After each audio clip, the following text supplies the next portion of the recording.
Good morning. Good morning. Is this where we register for the session?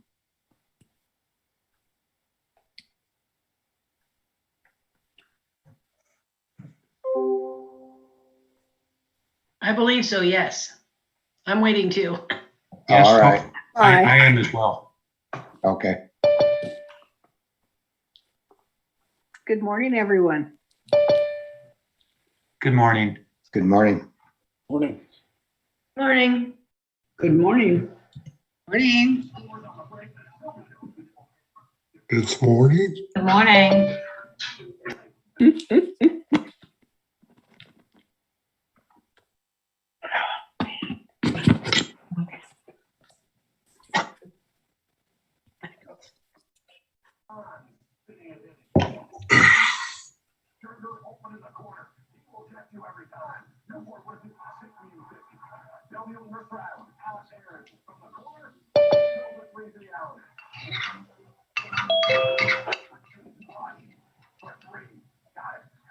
Why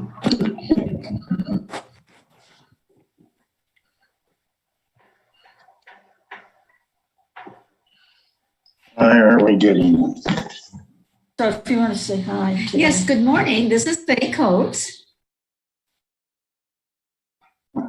This is Trudy with her. From Pilgrim Lutheran Fellow.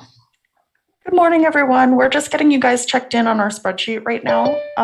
So if you could change to make sure that your name is your name instead of like an email or indicating what kind of device you're using, that would be really helpful while we go through this process. Thank you for your patience. I have her name. Yeah, I could see him up there. She might be just talking to the whole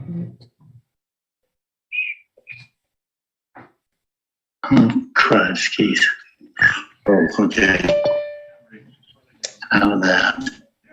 Come on.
Can you hear me? Okay, now I'm getting no audio.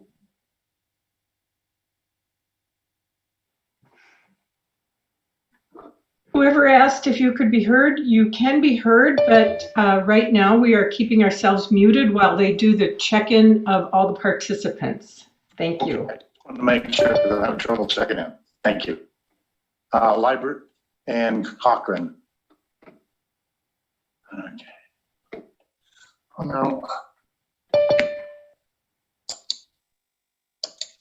If you are in the meeting, if you have been admitted to the meeting, that means you have been checked off and show up as present.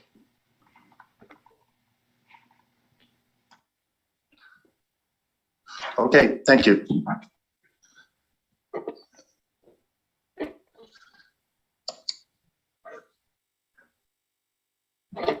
And once you are checked in, you can step away from your computer for a while. We will start at 9 a.m. Okay. For Troy, are we both checked in, Joanne and Gary?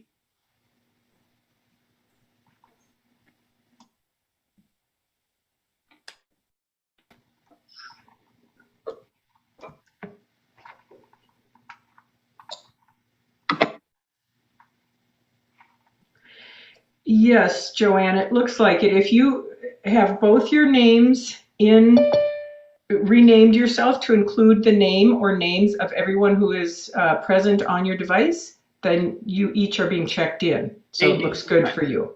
Okay, thank you.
Have Gary and Don DeTulip been checked in?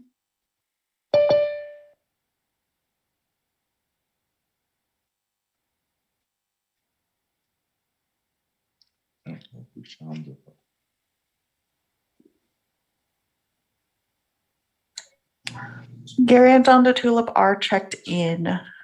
Thank you. I'm going through a list, so you do not need to double check with me. You just being logged into the meeting will get you checked in on our list. You can step away from your computer. Please do not leave the meeting room, though. Thank you. Thank you.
I think I'll just leave that picture there.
Hi there. Hello.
Okay, never mind.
I just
Hey, everybody. If you are in this meeting with just your first name, could you add your last name?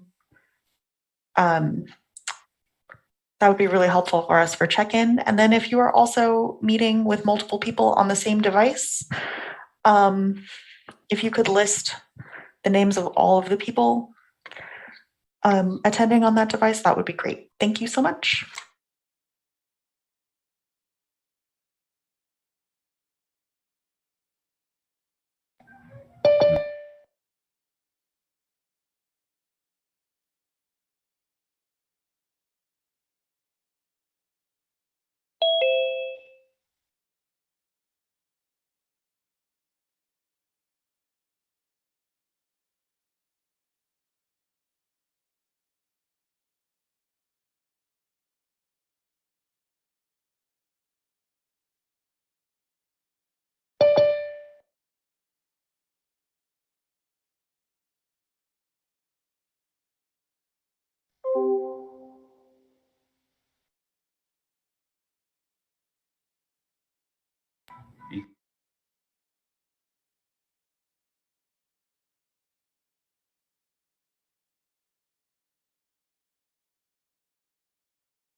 Good morning.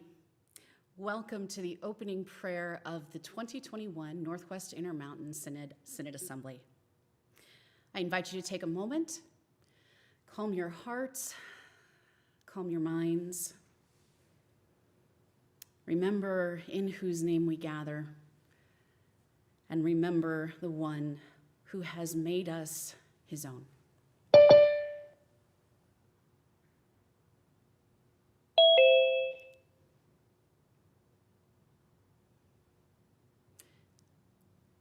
Our God is one and yet three.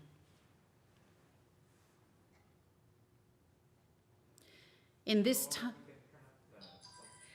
time when we are apart, let us dwell on the mystery.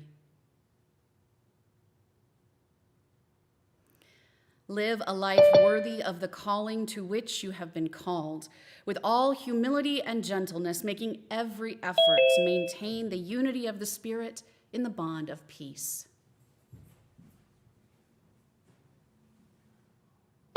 The Lord be with you. Let us pray.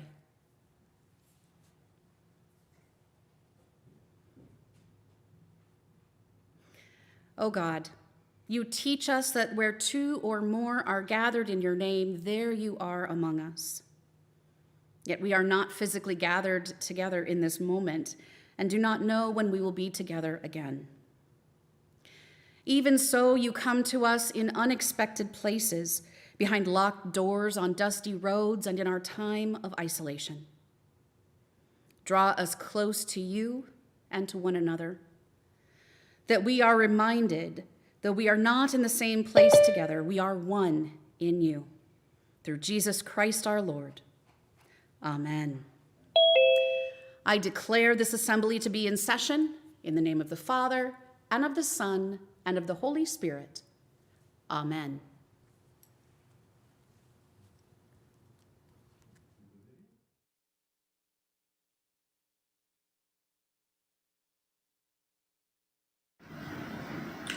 Dear Bishop Christian Kempo and the entire members of the Synod, I greet you all in the name of our Lord Jesus Christ.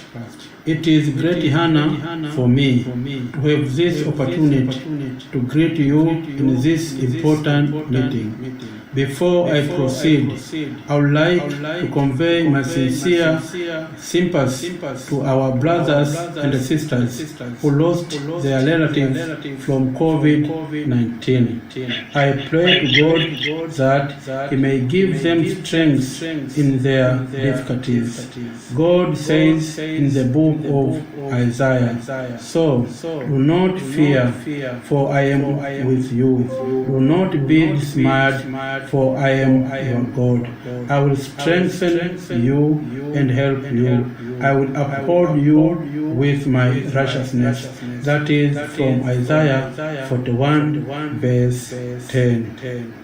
Dear members of the Synod, 2 months ago, Bishop Christian and the chairperson of the Companion Committee, Head Crier, informed us that today, April 24, 2021, you will be having a Synod Assembly.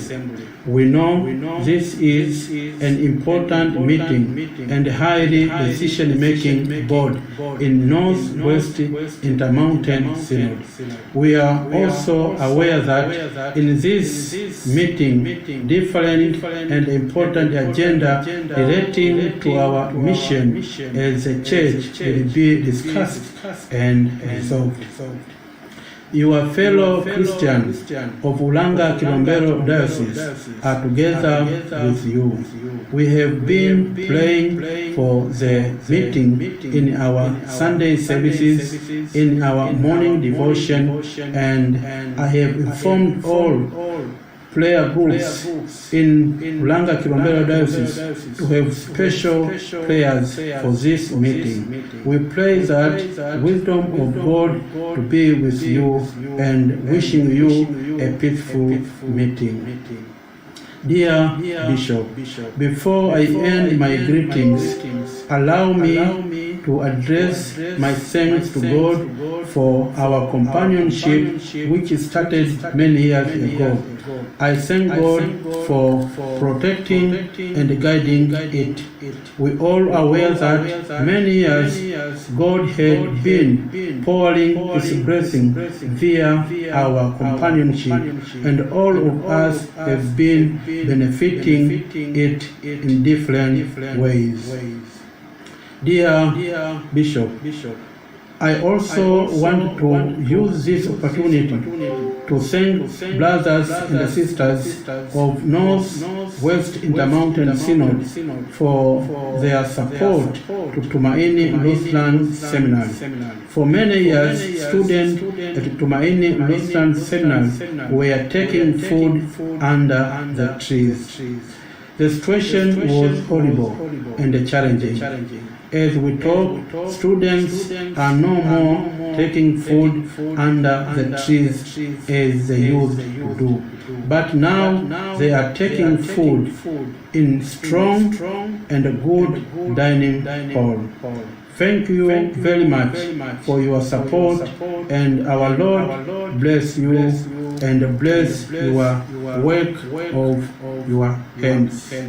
Dear Bishop, dear members, let me conclude my greetings by wishing you a successful and a blessing meeting.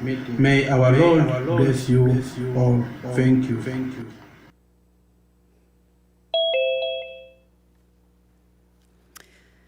Thank you, Bishop Matenji. Bishop Bernard Matenji serves as the bishop of our Global Companion Synod, Ulanga Kilombero Diocese in Tanzania. I'd like to take a moment and officially welcome you to our Synod Assembly. This looks very different than it's ever looked before. I wish there was a way to kind of pan around so you could see what I see. We are in the sanctuary of Central Lutheran Church in Spokane, Washington, and there are 6 people in the room. And then we have a few others in kind of a fellowship hall area offering further support.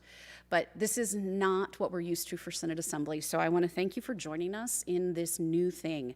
And there may be snafus and there may be hiccups, and we're just going to roll with it and trust that God is going to meet us everywhere we go today. People of God gathered across our synod, we take a moment before we begin to acknowledge that we live, work, learn, and worship on the traditional and unceded lands of the Sitsumesh, the Spokane, the Omak, the Okanagan, and the Nespelem people, who call the land of northeastern Washington and North Idaho their home. The Yakima, the Columbia, and the Wenatchee people, who know the ways of the rivers in the land we call the Columbia Basin and the Wenatchee Valley. The Cayuse, Umatilla, and Walla Walla bands, who caught wild horses in the hills of the lower Columbia Basin. The Nez Perce and the Palouse people, who watch the seasons pass in hills that are home to many of our farms today. The Shoshone-Bannock people, the Northern Paiute people, who know how to survive difficult, arid lands of southern Idaho and who steward the mountainous lands of Wyoming. It is important for those of us who are non-native to recognize that our people were not the first people to love this land and call it home. And we commit ourselves to addressing the systemic inequalities that continue to impact the Indigenous people who call this place their home.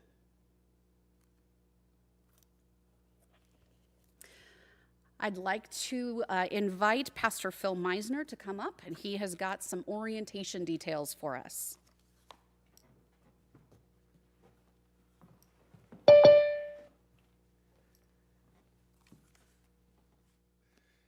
Good morning. It's good to be with you all spread across this beautiful land, and thank you for that land acknowledgement, Bishop Kristen.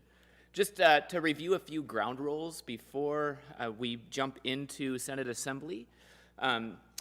So we are asking that all participants remain mute on their devices unless they are recognized by the chair of assembly. All of you will have the ability to unmute yourselves, but if you want to address the assembly floor, please use the raise hand feature, which is found in the reactions on the Zoom menu on the bottom of your screen that we went over during orientation. Also, if you're having the Zoom message saying that your video or your internet connection is unstable, the best thing to do is to turn your video off, and that frees up some bandwidth so the audio should still come through clearly. If you are not getting that message, we do invite you to have your video on throughout assembly. One of the blessings of being together for Synod Assembly is seeing one another. And it's helpful to see one another on a Zoom meeting when your cameras are on, so please do that.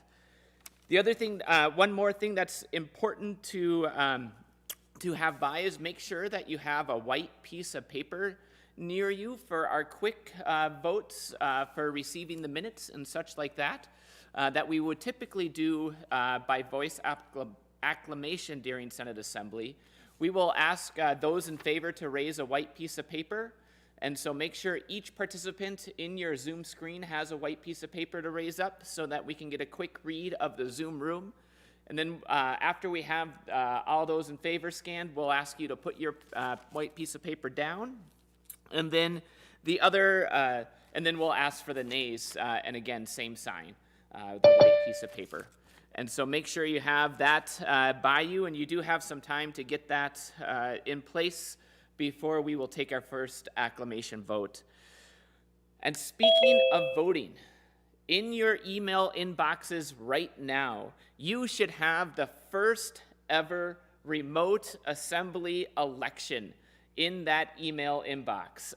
The way voting is going to work is the election will be open for 10 minutes.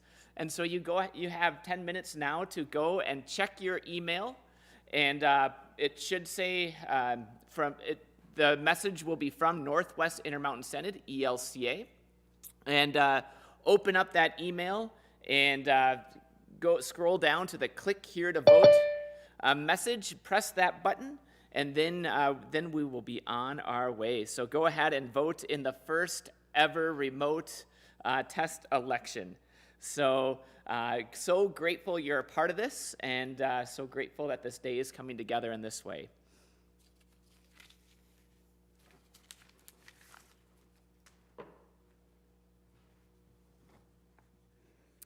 Thanks, Phil.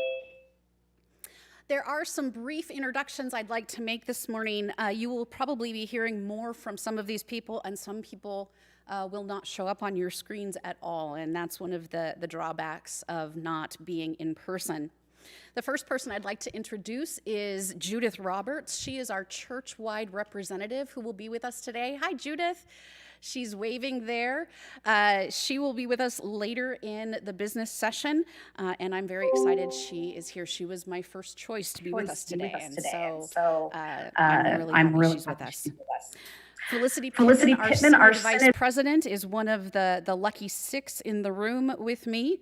Paula Kinney, our Synod Secretary, is also here. Tammy McHugh, our Synod Treasurer, is joining us from down in the Boise area. Phil Meisner is here, Assistant to the Bishop, and we just saw him on the screen. Mary Morrow, our Director of Evangelical Mission, is in the Zoom room with you. She is Zooming in from her home in Coeur d'Alene. Kathy Steiner, our beloved Executive Administrator, is offering support. She is here in the building. And Melody Green, our Communication Administrator, is also here helping work out the bugs as they arise. There is a note later on in the agenda. We've set aside some time for question and answer with the bishop. We need those questions ahead of time because the idea of taking those questions in real time in this format is more than we wanted to take on.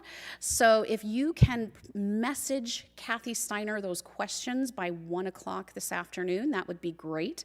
The way you do that in the chat is you go down to the very bottom of the chat window, and I noticed you guys have been making good use of it this morning. And it says down, if you go down there, it'll say to everyone. If you click on that everyone, then you get a list of participants. You want to find Kathy in that list, and then those questions will go directly to her, and we'll get them set for that time in the afternoon. But that's open starting now, and we'll collect and answer those questions after 1 o'clock. Our Synod Assembly offering.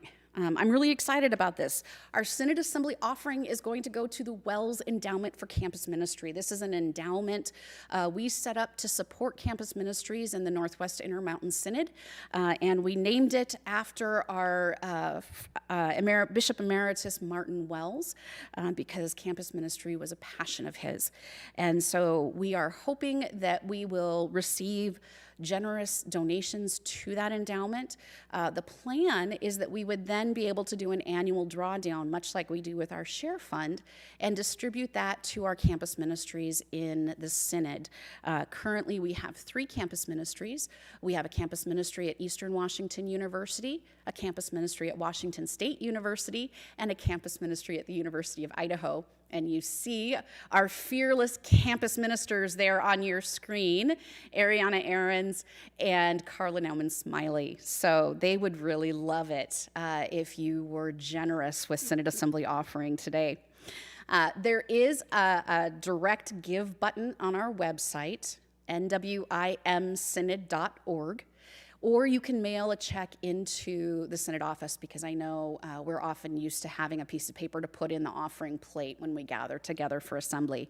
But I encourage you, share that link with people outside of the Synod who place value in campus ministry. Our goal is to really build that endowment up so we can do some effective financial support for ministry to our young adults in the Synod.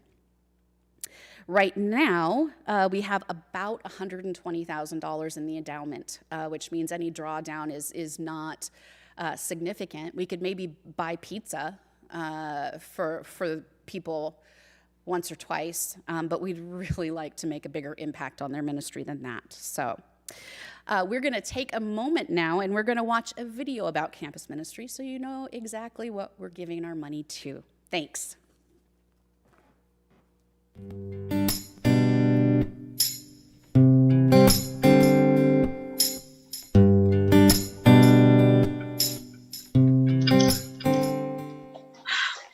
Hi, Northwestern Intermountain Synod. I'm Pastor Ariana Ahrens with Lutheran Campus Ministry at Eastern Washington University in Cheney.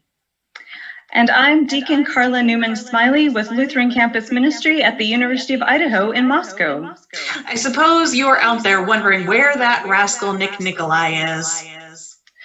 Well, he retired in June, and I've been serving at campus ministry at Washington State University as well this year. So I'm in two places at once. But how's that possible, Carla? I mean, the laws of physics are pretty clear. Well, I've got Flat Carla to help me out. Say hi to Flat Carla. Amazing. Takes all types of ministers, doesn't it?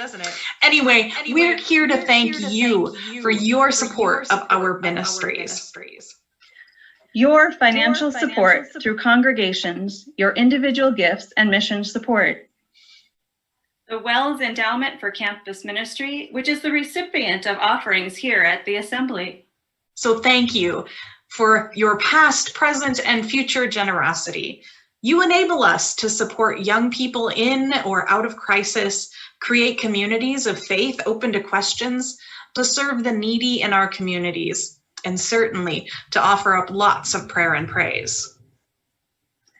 They already know that, Ariana. We're here to answer things the Synod doesn't know. We've sifted through our mailbox and inbox and found some great questions from several of you in the Synod. That's right, Carla. Our first question comes from Kathy Steiner, who we know already knows everything, but is pretty darn good at making sure the rest of us know as well. That's right.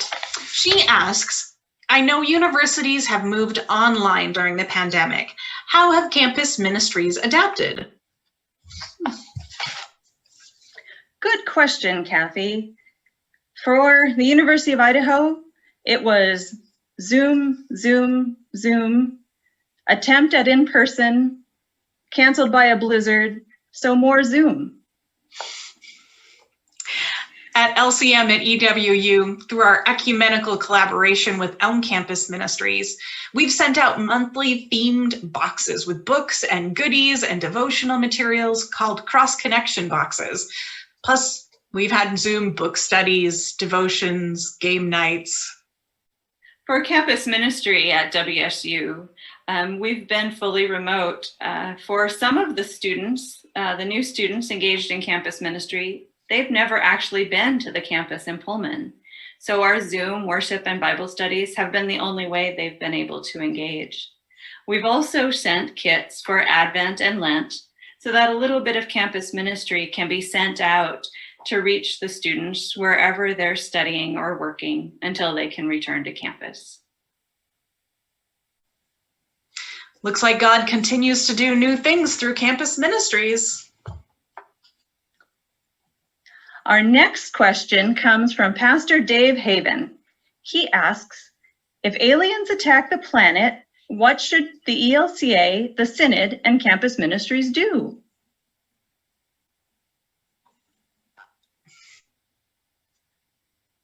Wow, Dave, that's quite the question. Kinda out of this world. Yeah, I don't know. Yeah. How about one final question? This one comes from Matt Larson, pastor at Advent Lutheran in Spokane Valley. He asks, If a train leaves the station at 3:15 p.m. and it's going east at 20 miles an hour, and 3 teaspoons equal a tablespoon, how many elephants can fit?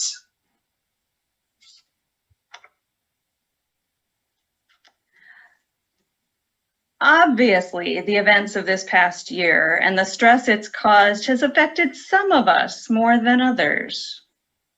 Yes, Matt, you are in our prayers. Well, that's our time. Thank you all again, and please help keep referring young people to our ministries.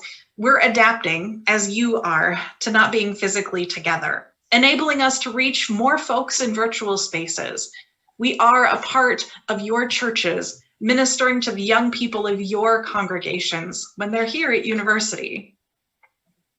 And as God continues to do new things in the world and in the church, campus ministry continues to do new things to create community, to care for young adults, and to spread the good news.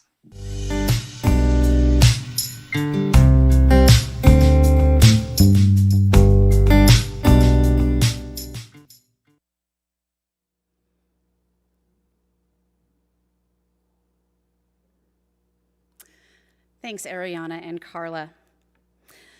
We will now enter into business session number 1. I call this meeting to order at 9:25 a.m. Pacific Time, 10:25 Mountain. You received an updated copy of the Assembly agenda yesterday. That is the most accurate copy that we are working from. The main change to that, in case you were not aware, you got a new one, was we shifted the order of elections. So we changed up the order to make things flow a little bit better. We also will approve our assembly rules. Those assembly rules can be found on pages 4, 5, and 6 in your Synod Assembly packet. At this time, I would welcome a credentials report from our administrator, Diana Abkin.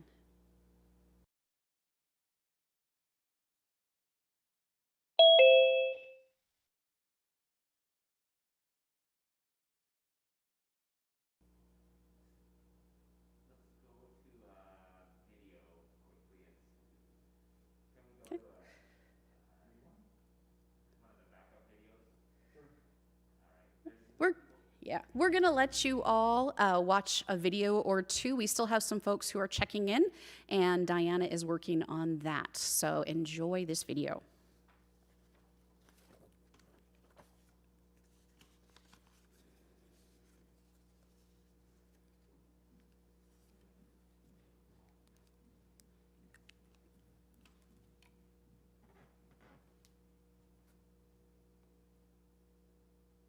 Welcome to PLTS. We are located in the heart of Berkeley and eager to show you our seminary. The centerpiece of PLTS is a large common space we call Ubuntu, meaning I am because we are. It is filled with living walls, beautiful artwork, and movable furniture that allows it to transform into multiple spaces. The community gathers here for a variety of activities, including Wednesday worship with Eucharist. All community members are welcomed in the kitchen. Everyone has a mug with their name on it, and coffee is always available. You'll find a variety of study nooks to have a group meeting, hang out with classmates, or just get some work done. This lounge space is exclusively for students to study or just enjoy a break. Liberación is PLTS's largest classroom and has state-of-the-art learning technology. The walls are also decorated with fun art. La Lucha is another classroom, and its name means the struggle. The beautiful mural on the eastern wall was painted by local artist Christian Munoz. This painting centers women of color and connection to the earth. Further down the hall is Reformation, a classroom overlooking Berkeley City Hall. You can see civic activity take place while you learn about Lutheran history and theology. As a student at PLTS, you'll not only enjoy our campus, but also the Berkeley City lifestyle. There are tons of coffee shops, restaurants, and cafes nearby, all a brief walk or bike ride distance. Located just 4 blocks away from campus, the Overture is where our residential students live. The Overture has apartment-style housing ranging from studios, 1-bedroom, and 2-bedroom units. A couple of perks of living in the Overture include a 24-hour gym located in the lobby, a lower patio with a gorgeous view of Berkeley, and an upper patio with a 270-degree view of the Bay Area. These spaces are great places for you to hang out or study during your free time.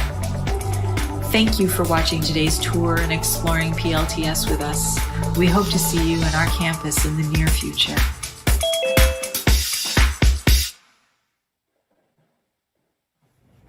Mother Teresa said, being unwanted, unloved, uncared for, forgotten by everybody. I think that's a much greater hunger, a much greater poverty than the person who has nothing to eat. Shalom Ministries' Dining with Dignity meal program, founded in 1994, provides nutrition for the body and dignity for the spirit to Spokane's poor and homeless, many of whom are, as Mother Teresa described, unwanted, unloved, uncared for, forgotten by everyone. The pandemic has taken a terrible toll on the downtown community. Suffering from multiple difficulties, mental illness or addiction, COVID has left these lost souls, many without shelter and warmth, without a way to distance, to stay healthy and meet their basic needs.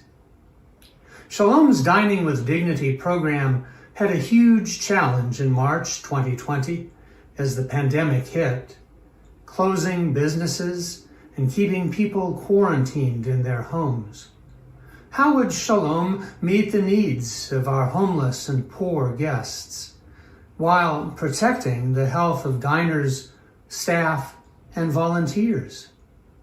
Shalom was deemed an essential service, and Director Tim Swartout devised a grab-and-go system, providing nutritious meals while meeting safety and quarantine requirements.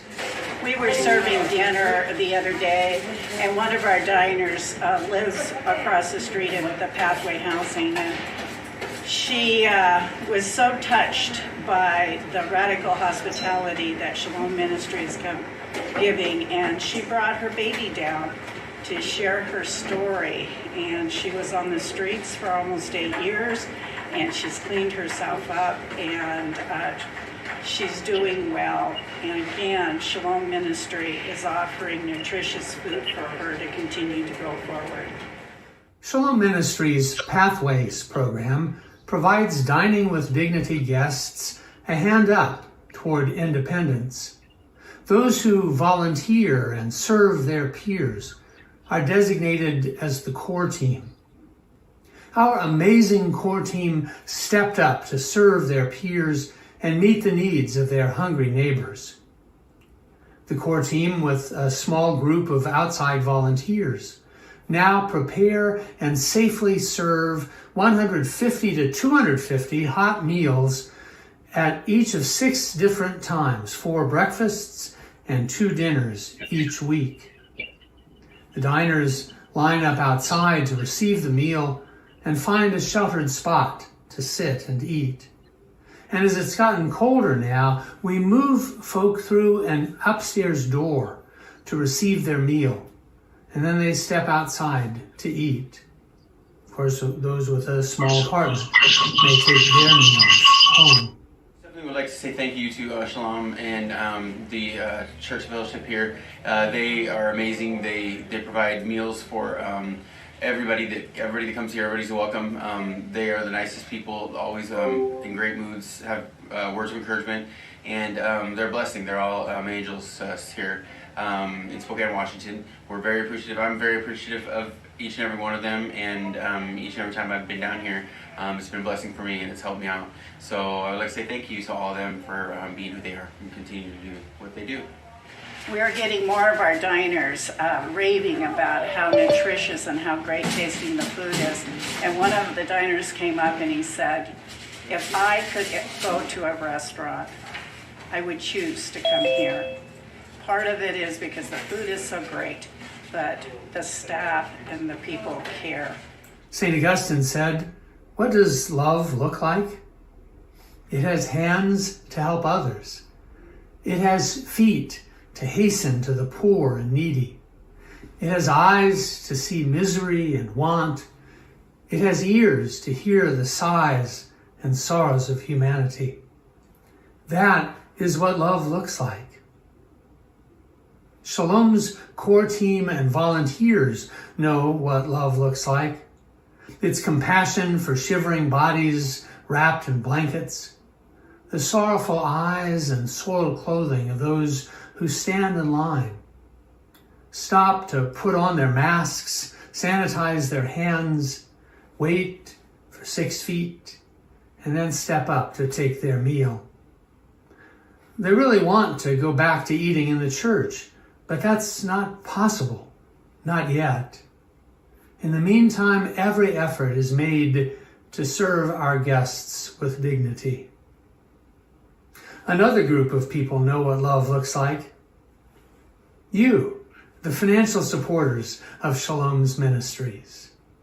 You who love the poor through your gifts of money, food, supplies, clothing, time, and prayer. We want to give you an opportunity to create a hospitable place of dignity for Shalom's guests. Please take time right now to make a gift of love to Shalom Ministries. You can write a check and mail it to us at the address on screen, or donate online at www.shalommeal.org. It's not how much you do, said Mother Teresa, but how much love you put into what you do that counts.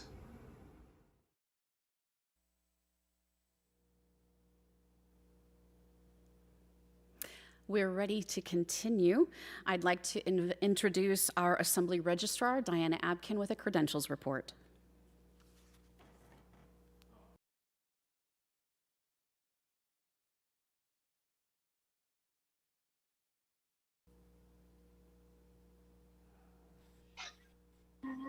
Mute. Now I'm ready. Yes, Diana, we're ready. I don't know. This says mute. 174 voting members, 69% or 69 clergy, 39% of the votes.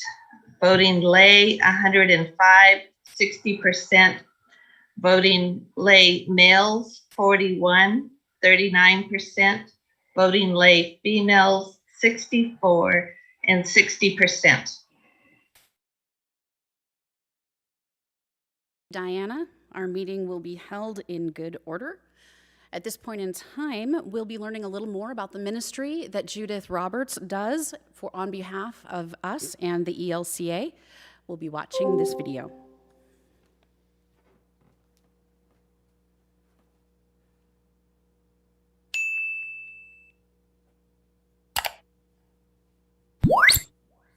Hi, my name is Judith Roberts, and I serve as Senior Director for Diversity, Equity, and Inclusion at the Churchwide Office. And when I think back over the work that we have done together in the year 2020, amidst a major pandemic, this church was present. The ethnic-specific associations and communities shared the disproportionate impact that the COVID pandemic has had on our communities. From the high death rates for African descent peoples, to the impact of anti-Asian racism and hatred, to the many different aspects that impact people living in tribal communities, to the immigrants that have been impacted by the COVID virus. This church has responded.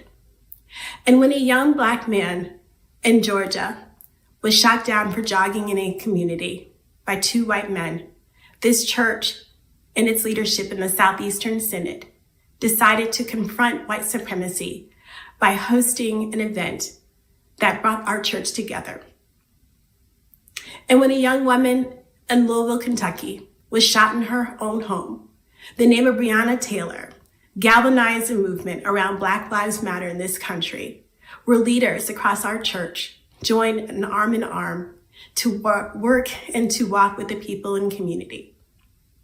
And when the story of George Floyd, a young man who was killed by police officers in Minneapolis,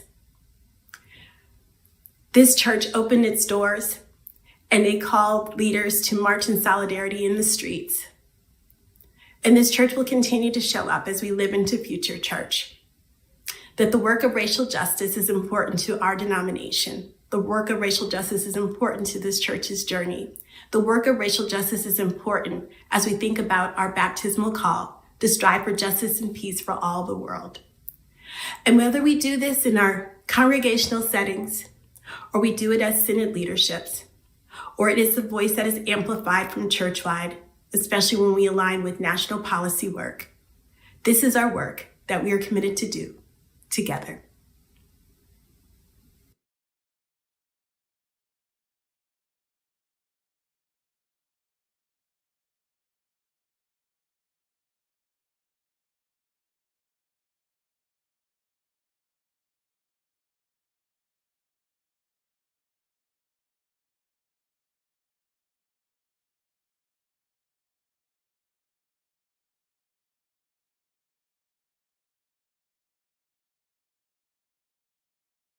This might be as good as it gets, y'all. I don't know. So we'll see what we can do for you to make it more exciting. We are going to go ahead and do some of our white paper voting at this time. So if you could get those pieces of paper handy, that would be fantastic. The first order that we are going to vote on is the reception of the 2019 Assembly minutes. Those have been posted on the website. They were approved by Synod Council, but we now need to receive them as the Synod Assembly. So if you approve the reception of 2019 Assembly minutes, would you please raise your white sheet of paper? And I've got to scroll through 7 pages of participants, so it will take just a moment. If your camera is off, please make sure you turn it on. You can hold the white piece of paper up. We don't have to see your face.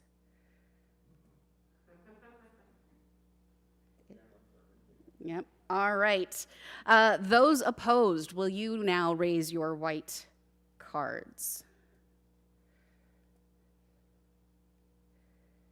All right.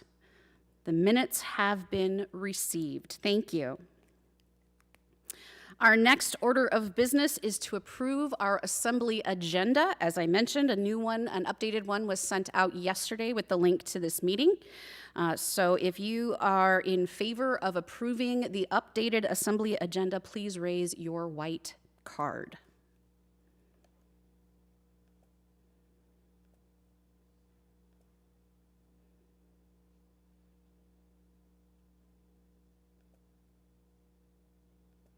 This is so fun scrolling through and seeing all of you. It's not as good as being in a ballroom together, but it's still pretty fun. I wish you could see the way I see it. Actually, you probably can for once. Okay, those opposed to approval of the assembly agenda, same sign.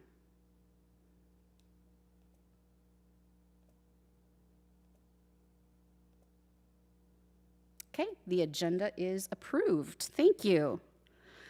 Now we will move on to approving the assembly rules. Those are in your assembly packet.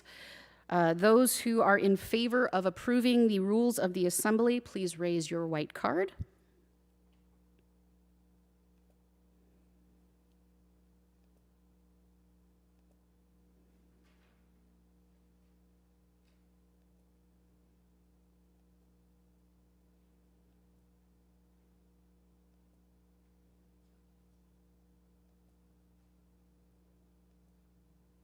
Okay, the rules, opposed, same sign.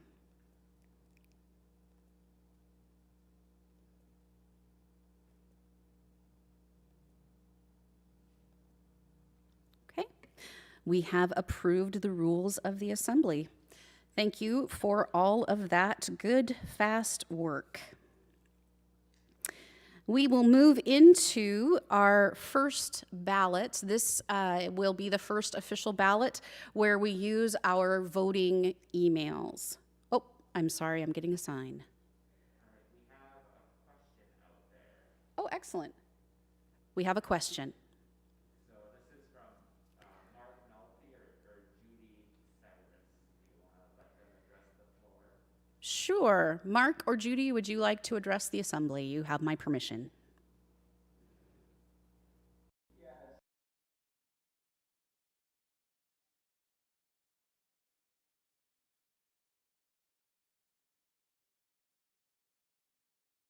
We ever got a chance to speak to the rules, and we only have one thing to discuss, and I'm quite certain we are going to run out of time to make that discussion. So we wanted to talk about that and Extend the period. So we you were have- interested you have in an issue with extending the rule time that frame. you want to discuss? well, yes, and that's, we had a motion on the floor, and normally a motion has debate, and there was no debate on that motion. John, can we reopen debate on the assembly rules?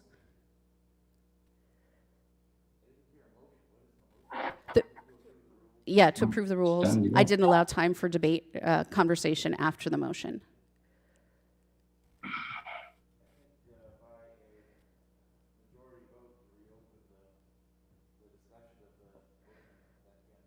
Okay. Our parliamentarian, John Lorman, has said by a majority vote of the assembly, we can vote to reopen discussion on the synod rules. So if you will get your white cards back in your hands. First of all, if you are in favor of reopening the conversation. Yes. Thank you. See, that's what's challenging about this format, everyone. I'm really sorry. There's nobody here with me to prompt my Robert's Rules of Order things. So I would entertain a motion that we reopen conversation around the Synod Assembly rules. So moved. Second. It's been moved and seconded. Is there discussion? So as the maker of the motion, all I would like to do is have that time for the memorial discussion extended to 60 minutes, because if you do the math of 30 minutes and 3 minutes per speaker, by the time the mover of the motion gets done, there's not much time left to even debate. And since there are no other resolutions or really items to debate, I think it makes sense to Point give of order. ourselves a little bit more time. We have a point of order on the floor. The motion is just to go back to open the debate of the agenda. Correct. That's what we're voting on right now. That's So, This is just so explaining what you want is explain premature why. at this point. Okay. Yeah. So let's vote on whether or not we want to reopen the conversation around assembly rules. And then depending upon the outcome of that, we will take our next steps. So if you are in favor of reopening conversation around assembly rules, please hold up your white card.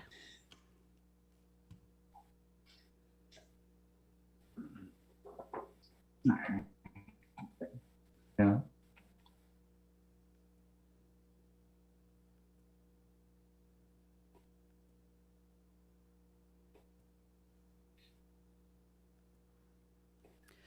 Those who are against, same sign.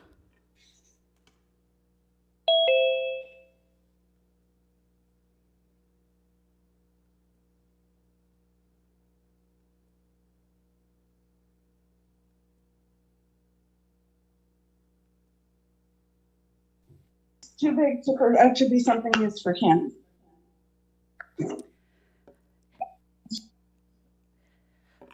Phil, it's pretty close. Can we put together a quick ballot? I can't tell just by looking.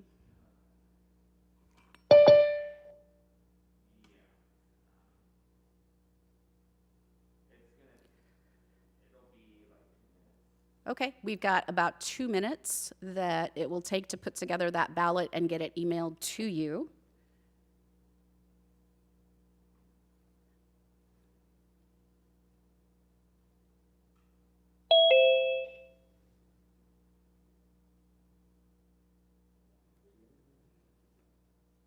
Yeah, Joel, why don't you go ahead and we'll cue up a video. We'll move into a video.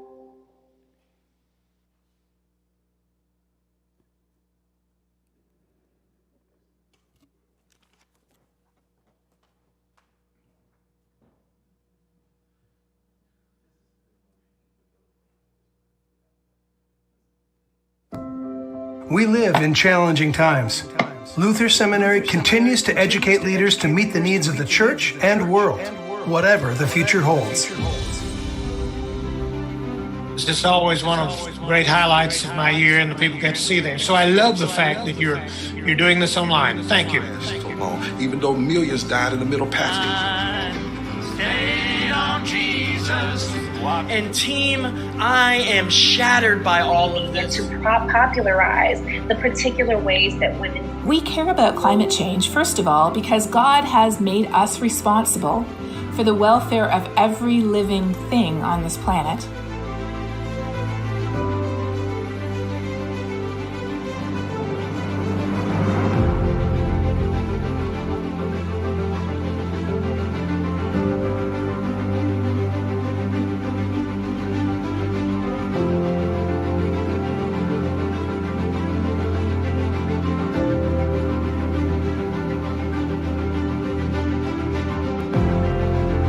Here at Luther Seminary, we have found fertile ground for reflection on who we are and what we are called to do. We have been well taught, well prepared, and fully equipped. This world is starving for faith-rooted leadership, hopeful, selfless, truthful, imaginative leadership.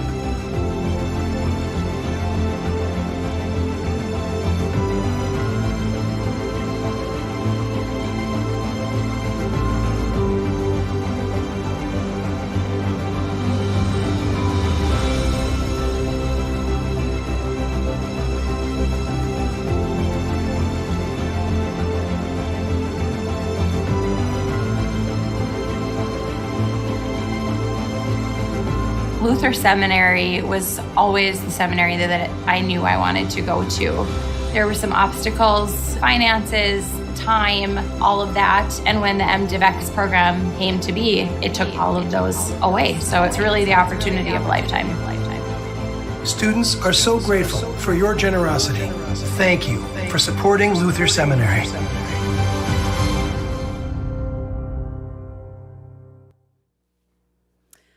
Okay, thank you for your patience. What we have learned is that we don't actually have to amend the agenda or the rules, because there is an allowance in the rules itself for the ability to extend the time of debate if the assembly wants to vote to do that at that point in time.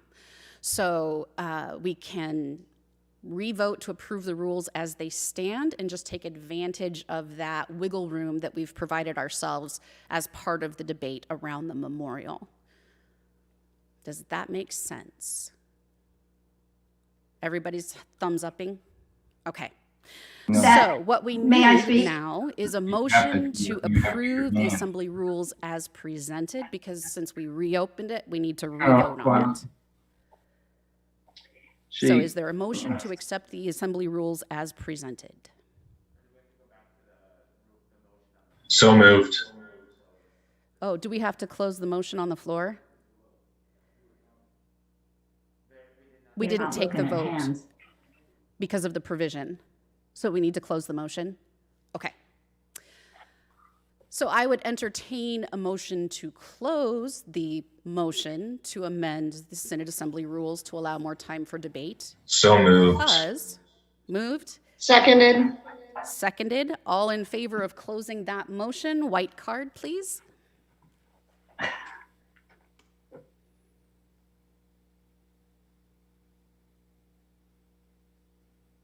Please keep them up until I tell you you can put them down, because some of you are way down in the Your hand up. page turns for me. That one. Yeah. Okay, opposed, same sign. Because they're not letting us speak.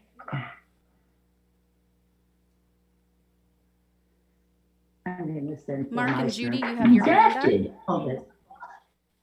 Yes, this isn't working very well with the hand thing because it's not being seen until way after the business has moved along and not listened to what we had to say. Our issue with we had read the rules and we recognized that it was possible to extend the time, but it will require a decision to extend the time, which could well be outvoted by people that are done with it and want to just move on. And we want to be sure that we get the chance to be heard on this motion, on this memorial. Okay, thank you, Judy. It does pass. The motion to close the motion did pass. Phil, are you watching the Zoom so you see hands pop up? Oh, you can put your hand down, right? Okay.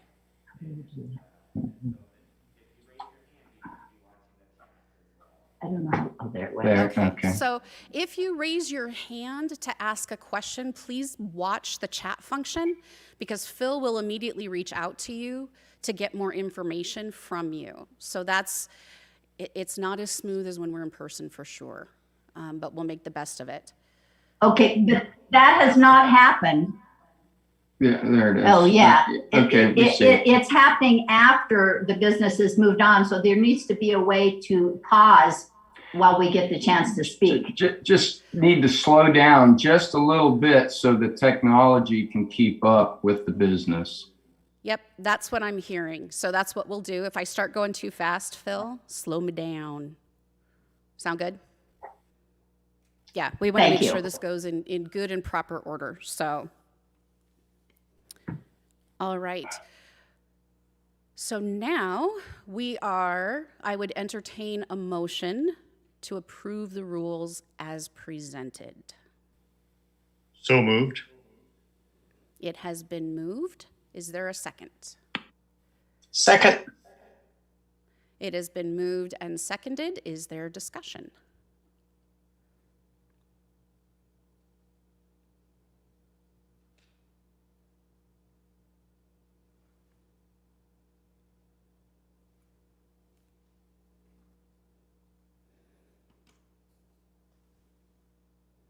Seeing no hands raised, if you are in favor of receiving the assembly rules as presented, please raise your white card and keep it up until I let you know you can take it down.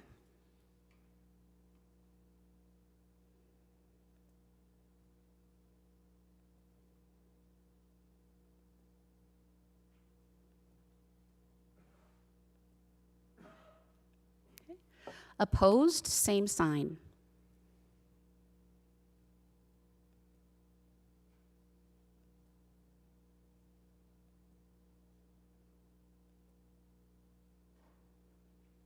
Okay, the motion has carried. We have approved our assembly rules.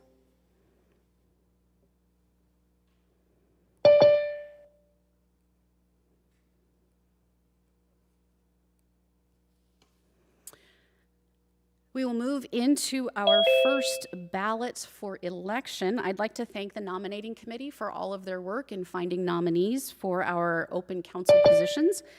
We will be conducting the 2021 council and committee election. That is ballot number 1. The nominee for at-large lay male is Don Garrett.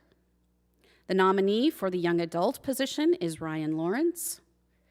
The Treasure Valley cluster has nominated Doug Doctor. The Tuscaloosa cluster has nominated Peg Harvey Morose. And the discipline committee is, we need 3 positions. We have 3 positions open, 1 for a lay male, one for a lay female, and one for a clergy person, rostered leader. And so we have Mike Cowan, Julie Tullis, and Pastor James Allgard, who have agreed to stand for election. Is that ballot's been emailed to them? Okay. You should receive that ballot shortly. Once you receive it in your email, please vote. And while that is being processed, it is open for 10 minutes and then it will be closed. Watch the chat. We will be letting you know via chat when we are getting close to closing the ballot. But right now, I would like to introduce to you officially Ms. Judith Roberts, who is our church-wide representative. As she mentioned in her video, she works with diversity, equity, and inclusion for the church-wide office. She is someone that I enjoy spending time with in those times when we gather together. She has a wealth of knowledge and information, and given the realities that our synod was once the worldwide home of the Aryan nations, white supremacy is something we really need to grapple with, and the history that it imparts to us, and the way that even though that physical building no longer exists as the headquarters, that way of thinking is still really rampant in our synod. And so it's important that we learn how to address that as the church so that our siblings of color feel safe in their own homes. So Judith, I would love to welcome you, and I warmly invite you to join us. Wonderful. Thank you so much, Bishop, and I am delighted to be with the Synod this morning during your Synod Assembly. I would like the option to have the host to share my screen, if that's okay. It looks like it's disabled.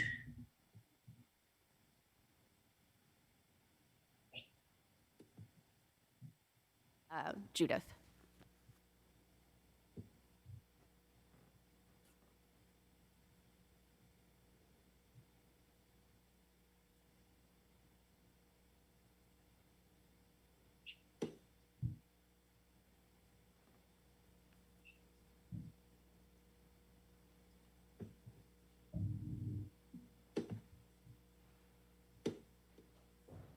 Okay, wonderful. I hope everyone can see my screen. On behalf of our presiding bishop, I am delighted once again to be the church-wide assembly rep joining you for this year. My name is Judith Roberts, and my pronouns are she, her, and hers, and I am the new director for diversity, equity, and inclusion. And prior to our church-wide reorganization that we just went through for Future Church, I was the director for racial justice. And we welcome a new director, Jen De Leon, will be the new staff at Churchwide, who is serving in that role. So just a little bit about me, since I can't be with you physically in person. You see a photo with me and my young adult son. His name is Julian. I was born in Connecticut, and I grew up in Christ the King Lutheran Church in Windsor, Connecticut, which is right outside of the capital city of Hartford. And if you are a basketball fan, I am an alum of Springfield College in Springfield, Massachusetts, which is the home and the birthplace of that sport. I completed my graduate studies at the University of Mississippi, where I completed my thesis work on my grandfather's involvement in the Mississippi Civil Rights Movement. And he really is the inspiration for all of the work that I do around racial justice and now equity and inclusion that I do on behalf of our church-wide organization. And I've had the opportunity to serve in so many different roles, as many of you may be in the congregational life where you may be involved in youth ministry. I was a youth leader. I served on my home congregation's church council as a council member. And then I went on to serve at the ELCA Church Council. And then I had the opportunity to come onto staff, and I've been on staff for 10 years at Churchwide. And in that capacity, I've had the opportunity to join with other ecumenical leaders at the National Council of Churches, and also presenting and serving at the World Council of Churches. I currently live in Naperville. So my slide says that I'm part of the Grace Lutheran Church community in Evanston, but technically I just relocated to another community right outside of Chicago, and I'm actually looking for a new church community to join once we're able to reopen. But Grace is still a very important connection to me in my faith community journey. And just some of the hobbies that I love. I feel like I'm a lifelong learner. I love documentary films. I can't wait for us to reopen so I can visit some of the museums in the area that I enjoy visiting. And of course, cooking and spending time with family and people that I love is also one of my favorite pastimes when I'm home and have the time to do so. So for me, I think about scriptural journey and how God's word continues to speak to us. And Romans 8:38 through 39 is my anchor scripture. And I just like to share it with you. For I'm convinced that neither death, nor life, nor angels, nor rulers, nor things present, nor things to come, nor powers, nor height, nor depth, nor anything else in all creation will be able to separate us from the love of God in Christ Jesus our Lord. Amen. And as we gather in our assembly today, you heard in the presentation video that I did for colleagues about a month ago, they asked me to make some reflections about our journey together in 2020. And it was just a casual conversation we were having that was recorded. And it was just very painful to think about all of the trauma we've all experienced over the course of a year. And we've experienced it in so many different ways. The separation of the pandemic, the financial stress and strain that it has put on many households and leaders, and then the injustices that we see in our current climate. And so some of the work that we're doing at Churchwide, just with our colleagues that gather and work at the Churchwide expression of the organization, is to hold some sacred space. And so yesterday, we had about 70 colleagues out of the 200 plus staff that are part of the Churchwide office. We gathered for some time of sacred space because it's very difficult to do this work and to pour into other people when we're not pouring into ourselves.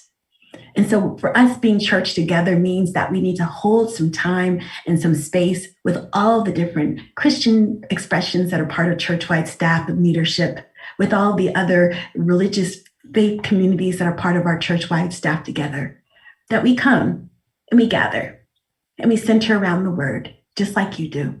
And we create some space. So in this moment of gathering, let us just take a moment. Just a moment of just silence for ourselves, of sacred space.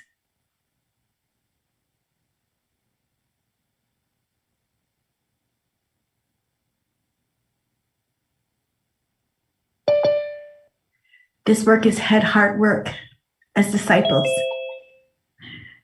And my last scripture message for you, or my reminder, I should say, is from Revelations. That God shall wipe away all tears from their eyes, and there will be no more death or sorrow or crying or pain. Amen. So we're church together for the sake of the world. We are 9,300 congregations, 65 synods, and we do this work collaboratively as three expressions that are very strong but interdependent. And we connect all of this through the Churchwide organization. And so when we think about our mission work and our mission support, it begins with what we do in our congregational giving. And when I give and you give to our congregations, that makes it stronger to show up in mission and accompaniment and how we walk with our neighbors. And then we take a portion of that and we bring it to our synods. And that amplifies what we can do across our territories as synods. And then that money, a portion of that goes to the Churchwide organization. And in turn, it helps to support existing ministries. And that goes right back to synods and back to congregations. And so this year's mission support from 2020, together the congregations of the Northwest Intermountain Synod made it possible to share $205,513 with the Churchwide expression to support our ministries together. And we think of that collective witness together of individual contributions and Synod support from our 65.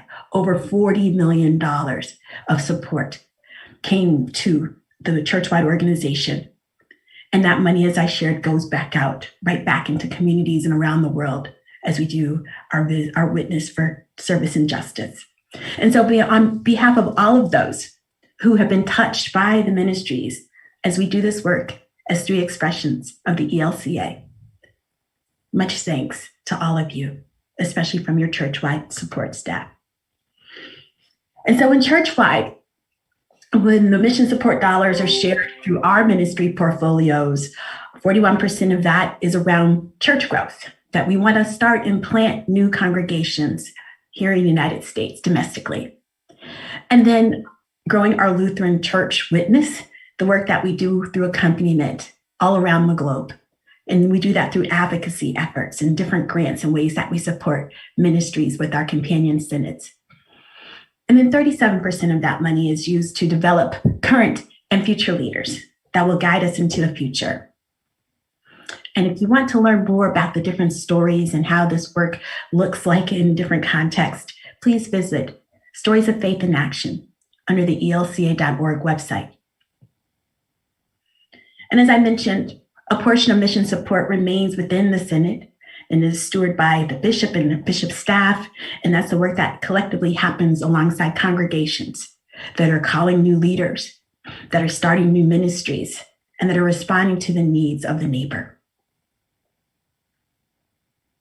And we've had to respond to the needs of the neighbor. This COVID-19 pandemic created a COVID-19 rapid response fund that leaders across our church were able to raise over $1.8 million that we redistributed back in the form of grants. 1.5 million of that money has already gone out to 63 of the synods that have applied for resources. And we are moving into round 8 to continue another distribution of those dollars. So more than 387,000 people have been served because of the support of all of our congregations and our leaders that showed up during this time of a pandemic. And more than 830 ministries have been funded. And right here in this synod, Faith Lutheran Church in Leavenworth is providing legal, medical, and financial assistance and support for immigrant students and families in need. St. Michael's Food Pantry continues to provide food, and Noah's Ark Shelter remained open and continued to provide support during this pandemic. And lastly, Golden Rule Child Care Center in Wilbur Community Church, one of the facilities working with our essential workers that still need the support of childcare, they were able to keep their doors open during this pandemic. And that's just one way that the COVID-19 funding has touched the lives of leaders and people on the ground in this Synod. ELCA World Hunger is one of our most visible ministries that we do globally and domestically, that we want to combat food insecurity. We want to help agricultural projects. We want to see leaders generate their own income. And we want to help around gender justice and human rights issues. And we did this all during the COVID-19 pandemic, and we'll continue to do this work. ELCA World Hunger grants, 232 ELCA World Hunger grants were provided internationally to support the work of companion churches and organizations and partners in 59 countries, with a total international expenditure of over $13 million. And 116 ELCA World Hunger domestic grants and 4 Big Dream grants and 360 daily bread matching grants were awarded across 64 synods, with a total award amount of over $1 million. And we heard a little bit earlier in the video presentation that in 2021, domestic hunger and Big Dream grant partners in this synod included Shalom Ministries and the Post Falls Food Bank. Disaster response is what we continue to do. The Lutheran disaster response, we stay long beyond some of the major organizations, such as the Red Cross, that we're there for the long haul. And we certainly had our share of wildfires and earthquakes, tornadoes and floods, and other disasters touching communities, and how we responded during this current crisis of a pandemic. And we did this work also internationally, that there were 49 countries that we provided 132 grants totaling over $4.9 million.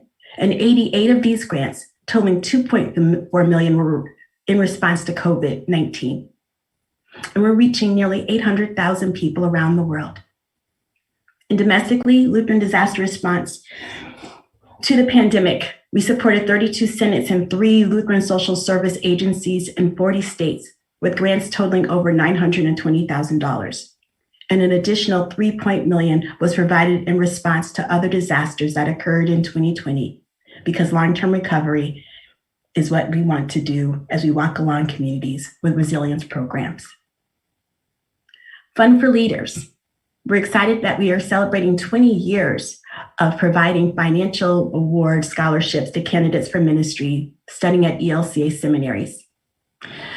And this year, this synod, we are happy to announce that you have a Fund for Leader. Her name is Amy Spurline. I believe that is her name. I hope I'm saying that correctly, Amy, if you're on the call with us today. But we're happy that you are a Fund for Leader recipient in this synod. And we're even more excited that for 2021, this academic year, Fund for Leaders is supporting 297 candidates for ministry at our ELCA seminaries, with just over $2.8 million in scholarship support. This scholarship support is so important as we think about student debt and how the church can assist in reducing that. Missionaries and young adults in global mission is another way that we are supporting leaders. And this synod, as we heard from the report this morning from the bishop, this synod is working and walking alongside our companions in Tanzania. And we have young adults that continue to serve in global mission along with our missionaries. And the Mission Investment Fund is another financial service provided by ELCA. And this service is not just for congregations, it's also for individuals. MIF provides a range of investment opportunities where we can put monies into building and renovation loans for projects. And we really see the impact around transformation when you can expand a worship space or provide education in youth ministries or much needed daycare centers for working families, or upgrading your kitchen. There are many ways that the mission investment funds and loans continue to serve and provide additional added support. And in 2020, MIF was hard at work in the Northwest Intermountain Synod. 13 mission investment fund loans with a balance of over 16 million exist right now, with over 12 million in mission investment fund obligations already here in the Synod. And you have a representative right here. Your regional manager is Joel S. Woodle, and you can reach out to Joel if you have any questions about making any investments with MIF or working with your own congregation to expand ministries.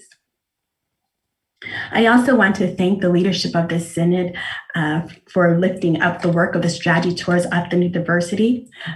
Pastor Priscilla Austin, I believe, was here recently leading a preaching project, and she is one of the members of the Strategy Towards Authentic Diversity Advisory Committee. This committee consists of leaders of color calling our church to go deeper and further into making sustainable long-term actions to diversity, equity, and inclusion across our church. And the 2021 ELCA Youth Gathering Boundless, God Beyond Measure, has been moved to 2022. So we look forward to joining ELCA Youth as we gather in Minneapolis, Minnesota. And I hope that you and your congregation will consider being part of this experience. I have done three youth gatherings, and it's such a transformative experience to see so many of our young people, students, coming together that want to be part of change for the future. And they're living it out through their faith with service and justice. Seeds Monthly is a monthly e-newsletter, and it goes out to church leaders, and there are many updates and stories and resources that are part of the resource that you can receive. Go to elca.org/to subscribe to receive Seeds Monthly. And another way to stay connected is through social media. The ELCA Living Lutheran has a Facebook page as well as a Twitter site. And you can also find us on Instagram and YouTube, where you will hear stories of faith in action. And lastly, I just would like to thank our Director of Evangelical Mission, who is our deployed staff person, Miriam Morrow, who serves along with me at the churchwide office. I look forward to the day when we can all be together back in that building. But Mary, thank you so much for your service as our Director of Evangelical Mission within the Synod. And of course, Bishop, thank you so much for your leadership, especially through the Conference of Bishops and the work that you're doing here within the Synod. Lastly, I just want to leave this one quote with you. I apologize, I'm losing my voice this morning. But Dr. King is my go-to. I'm always inspired by his words and his message, and they're still resonating with us today around his leadership. And we think about transformation. This quote comes to mind for me. That power without love is reckless and abusive, and love without power is sentimental and anemic. Power at its best is love implementing the demands of justice. And justice at its best is power correcting everything that stands against love. I thank you again for receiving this report from the Office of the Presiding Bishop and all of the leaders at the churchwide office. Please feel free to contact me directly at judith.roberts@elca.org if you have any further questions or comments or any way I can be of service to your congregation. Thank you so much for your time. God bless.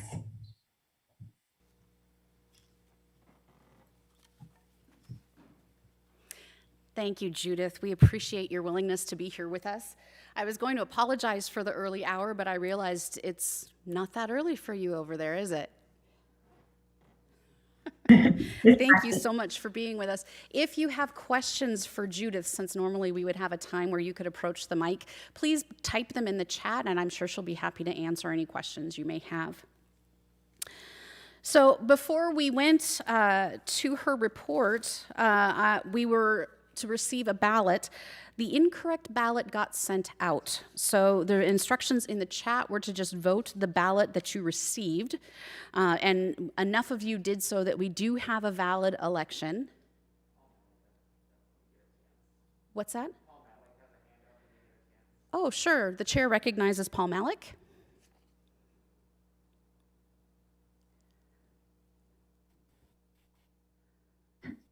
Hello. Hi, Paul. Yeah, I just wanted to comment that it was very confusing to have to vote for people that we were not told that we were voting for. So I abstained on several. Okay. That's fine. The only election that had more than one person will have multiple ballots on it. So I'm going to go through right now and explain that, what's going on. So hopefully that will get us all caught up. I appreciate everyone's flexibility. We're doing this for the first time, just like all of you, and we are human, so mistakes get made. So if you are able to just sort of roll with things along with us, we make adjustments as we go. As I was saying, we did have enough people participate in the election that we have a valid election according to our assembly rules. And so for the 2022 through 2028 Synod Council term, Lisa Hawley, I hope I'm pronouncing that right, has been elected as an at-large female.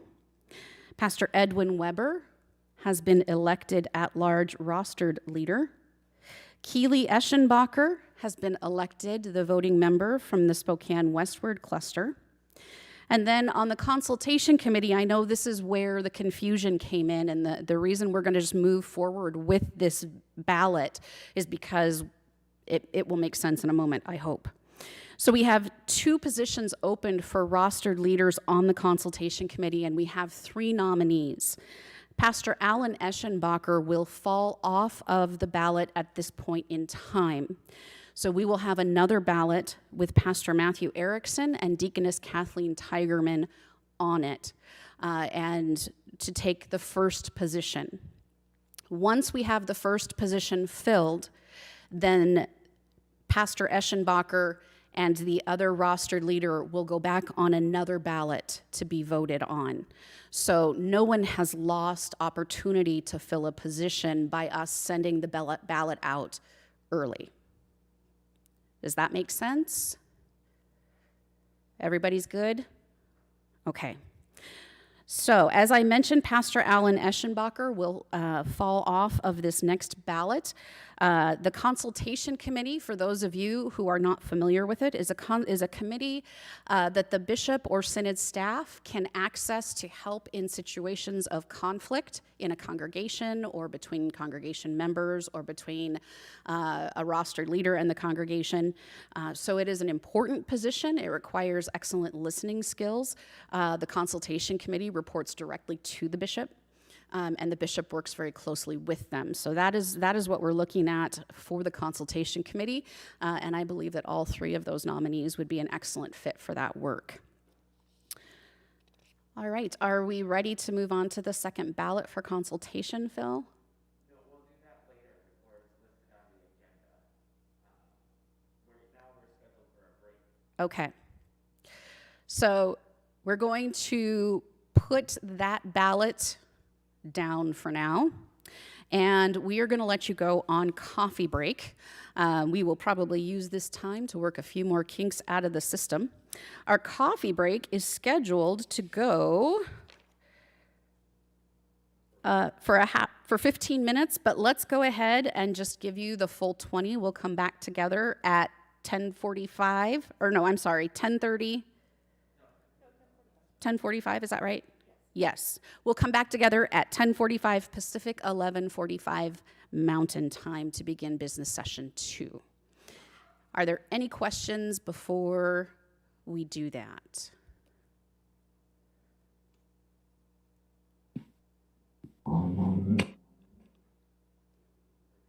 All right. Go and enjoy some coffee. Thanks.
Thanks for coming back, everyone. Welcome to our second business session of the morning.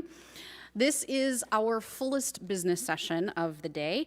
We will be voting for church-wide assembly voting members, which will take a little bit of time. We will also be discussing the memorial that is before the assembly. And if we need to, we can move the business a little bit so that the lunch break isn't impacted. So we're watching that as well, being aware of Zoom fatigue and that sort of thing. We will make sure everything is done in good order. As far as the second ballot for the 2022 elections, we are going to keep that where it is in the agenda.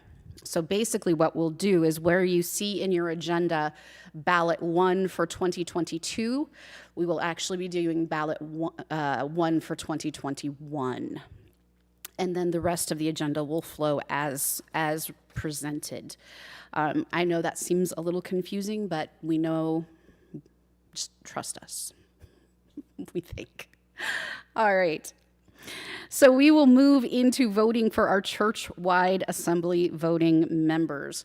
Church-wide assembly will be held in Columbus, Ohio, August 8th through the 12th in 2022.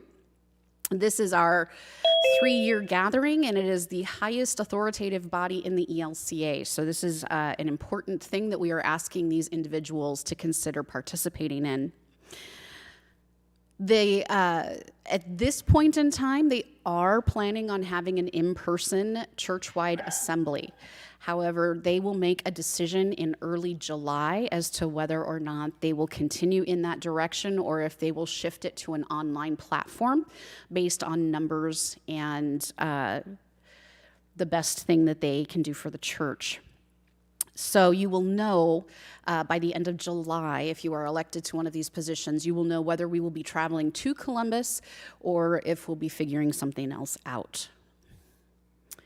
To begin with, we will be electing a youth and young adult member of our voting delegation, and we have found Fletcher Hamblin from Our Savior and Ryan Lawrence from Cameron Emanuel, who are willing to stand for election to that position. For person of color or primary language other than English, we have Daniel Garcia Jr., who is a student at the University of Idaho, I believe, and so comes to us through our campus ministry community there. And Juvie Masambuko, who is a member of Trinity in Nampa. Our lay male nominee is Andrew Hamblin out of Our Savior. And then we have 2 positions open for a rostered minister, and the nominees are Deacon Heidi Cryer, Pastor Peggy Harvey Morose, and Pastor Joel Skinlove. The way we'll run that election is we will have the first ballot. The top 2 vote getters will move on to the second ballot. And then if there is an election, we will move to a second ballot where the remaining 2 return to the ballot. So that way we are not just taking number 1 and number 2, we're starting over with a fresh election. Are there any questions about the docket? Okay. Then I will invite you to go ahead and open that ballot. You should have received it in your email box while you were on break. That ballot will be open for 10 minutes. We will put a warning in the chat. There's a lot of information that's being shared via chat, so I encourage you to pay attention to that. And you may vote now.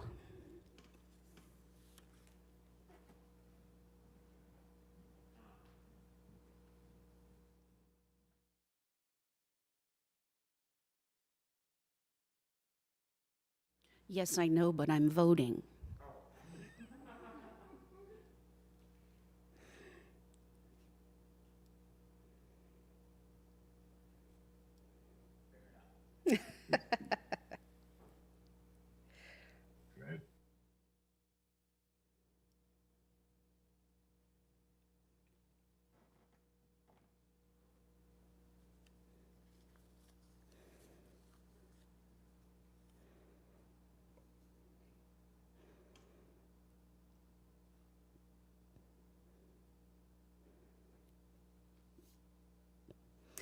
So as you continue the voting process, I just want to give you a brief update for the bishop's report. It is printed in your packet, and my report will stand as written. If you have any questions, I encourage you to submit those to Kathy for our time together this afternoon. I just want to share briefly about what we're looking at in the days to come. We are continuing to limit staff travel around the synod. This is the first time that Phil and I have been in the same room together since February of 2020. So we're being very, very careful, recognizing that we cover a vast amount of territory, and that within that territory, there's a lot of different levels of infection rate with the COVID-19 virus. We are going to continue to monitor that. We aren't probably going to throw travel open anytime soon. But as I mentioned in my report, one of the really beautiful things that was completely unexpected about this pandemic is that synod staff has actually been able to make more congregational contacts over the last year than we've ever been able to do before, simply because we could utilize the digital platform of Zoom. So that's going to continue to be an important tool in our toolbox as we care for the leaders and congregations and people of this synod. No longer will we probably attend every single meeting in person, although there are many things that have to happen face-to-face, and we look forward to returning to those when it is safe to do so. We're also tentatively planning an in-person bishops' convocation in October. This is a gathering for all rostered leaders in the synod, and we're really excited that we will be welcoming presiding Bishop Elizabeth Eaton to be our guest for that. Right now, it is scheduled to be at Luther Haven on Lake Coeur d'Alene. So make sure you are aware of that. We will also probably reserve blocks of rooms at local hotels in case roughing it is not really your thing. So we will take care of you. But because that gathering with Bishop Eaton is limited to rostered leaders, we would probably also provide, whether it's an in-person event or a digital event, I would like to ask her to do something that we can open up to everyone in the synod so everyone can have some time with the presiding bishop. So keep an eye out for information about that as time draws closer. We have been ridiculously blessed in the mission support. We didn't meet budget, but we also didn't exceed budget. So thank you for your faithfulness in that. You're going to hear that a lot. None of us really knew what to expect going into this as far as mission support goes, and you have all been spectacularly faithful in your mission support, which in turn has allowed us to be spectacularly faithful to the partners we've committed financial support to. So thank you for that. We hope that continues. Simply so that we can continue being a good partner in ministry. That is kind of where I want to catch you up on. As I said, if you have any questions, please put those in the chat to Kathy, and we'll make sure that there is time to answer them. Some of them may be duplicate questions, so we'll just pick one of them, and I'll answer that question once. But otherwise, we are going to see a video from one of our grant recipients, so enjoy.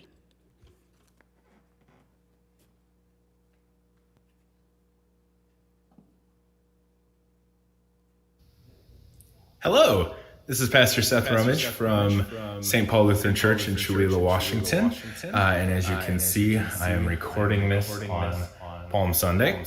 I wanted to share with you all some exciting news from Chewelah. We applied for some COVID relief money from the Synod back in well, I guess the late summer of 2020, and we received about $5,000 to help us set up technology during the COVID times.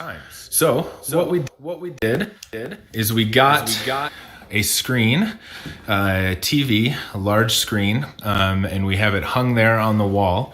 And you can see the cords running back to our little setup in the back here, where we put up our worship resources, outline, prayers, music on that screen. And somebody sits back here and runs the computer.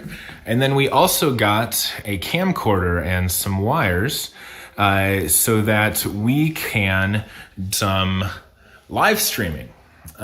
We have been able to live stream worship since we started back in person on October 4th, and it's been incredible. We've had a chance to share worship with friends, family, people around the world. We had a great number of people watch on Christmas. We have had some different experiences with some midweek devotions in Advent and Lent. We're expecting that Holy Week and Easter will have quite a few people watching as well. So we have been able to spread some of our outreach and share the Word of God through helping both this congregation see the words and share in the music without spreading bulletins, and then also people in this community and around the world can watch us live on our Facebook page. So thank you, Northwest Intermountain Synod, for the funds. We've put them to good use, and we are very, very grateful for the ways that you have helped us to do ministry in this time.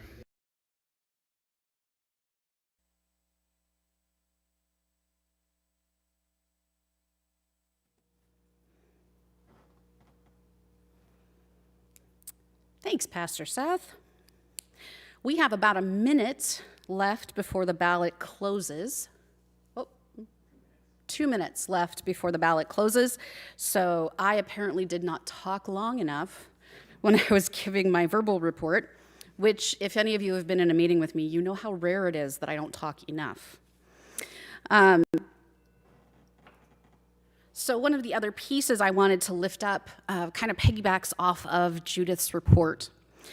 And that is the fact that it is so easy for a congregation to feel alone or feel isolated or feel abandoned. And one of the things that has come through so very beautifully in this time of struggle and uncertainty and stress is that we have been made stronger together. Just a single example is the COVID appeal grant that comes through to the Synod that the Synod then distributes to congregations. We were also able to offer a Walking Together grant, which was funds that were left over after our share funds were fully funded last year. So we were able to offer additional grants at the synodical level because people have been generous to our share fund. These are all ways that together as church, we've been able to weather this as well as we have. We have been abundantly taken care of. When I was elected a few years ago, I spoke on the theme of God's abundance and how if you expect abundance, you will find it. And I used the example of the loaves and the fishes story that's in all of the Gospels. And this has really been a loaves and fishes year, I think for the entire ELCA, but definitely for our Synod, in that we expected to have very little and were given more than we knew what to do with. So thank you for that. Thank you for the ways that we continue to partner together and learn new ways of doing ministry together as congregations and pastors and people and Synod, because the world is different now and everything is new. Right? That's our Synod Assembly theme. I am doing something new. Can't you see it? Yes, we see it. So thank you for that. Thank you for your partnership. I believe that we are able to close that ballot at this point in time.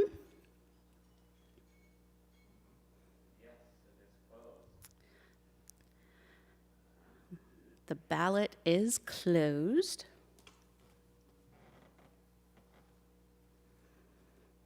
I think we can safely congratulate Andrew Hamblin on being elected lay male voting member of our contingent.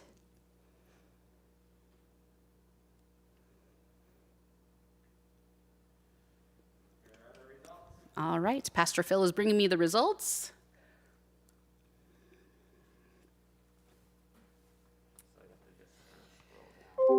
Okay.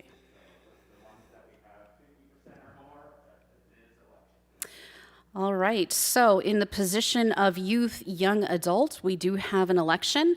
Fletcher Todd Hamblin will be a voting member of our delegation. Congratulations, Fletcher.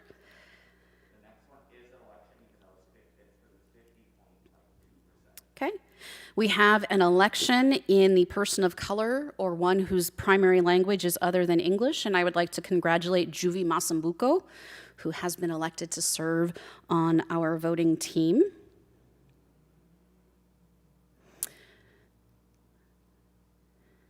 We do not have an election, however, in the rostered minister category, which is fine.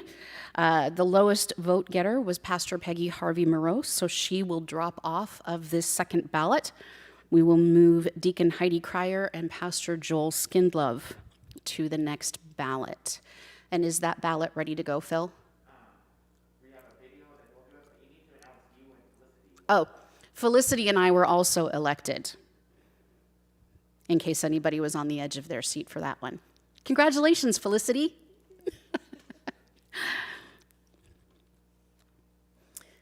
All right, so while Phil is getting that ballot ready to be sent out to you, we will be watching another video, this time through our benefits partner.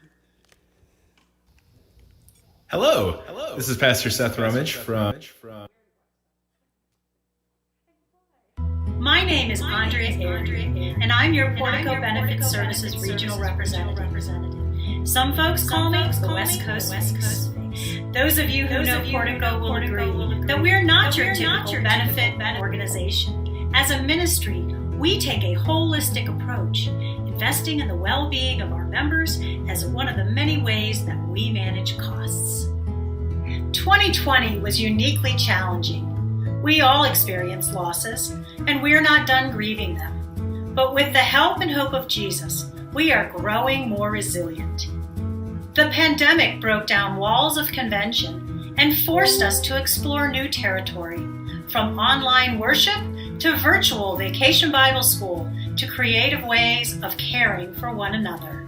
But it takes energy to adapt to all this change. Portico's benefits help our members nurture their resilience to strengthen themselves for this important work. For example, during the pandemic, who hasn't felt anxious about a doctor visit? Using 98.6, our members can safely visit a primary care doctor from their own home through video and a text message with zero copay. For many, debt has become a heavier burden. Through our partnership with LSS Financial Counseling, members can access no-cost credit and other financial counseling.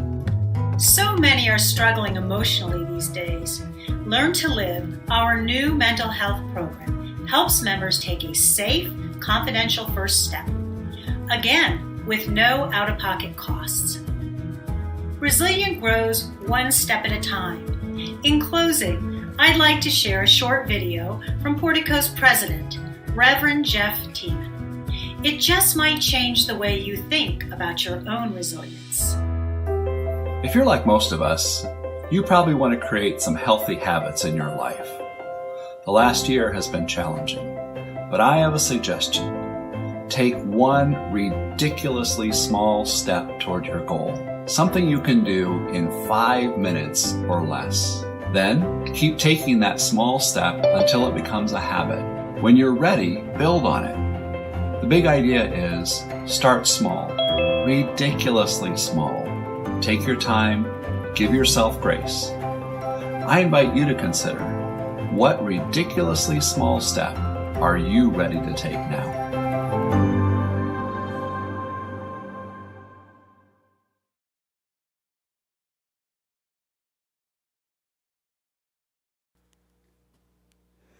Thank you for that video from our partners at Portico. We have that second ballot ready for you. It should be in your email inbox. Again, it will be open for 10 minutes. You will be voting on the rostered minister position for church-wide voting assembly. So that will be Deacon Heidi Cryer, Pastor Joel Skindlove, and you may vote now.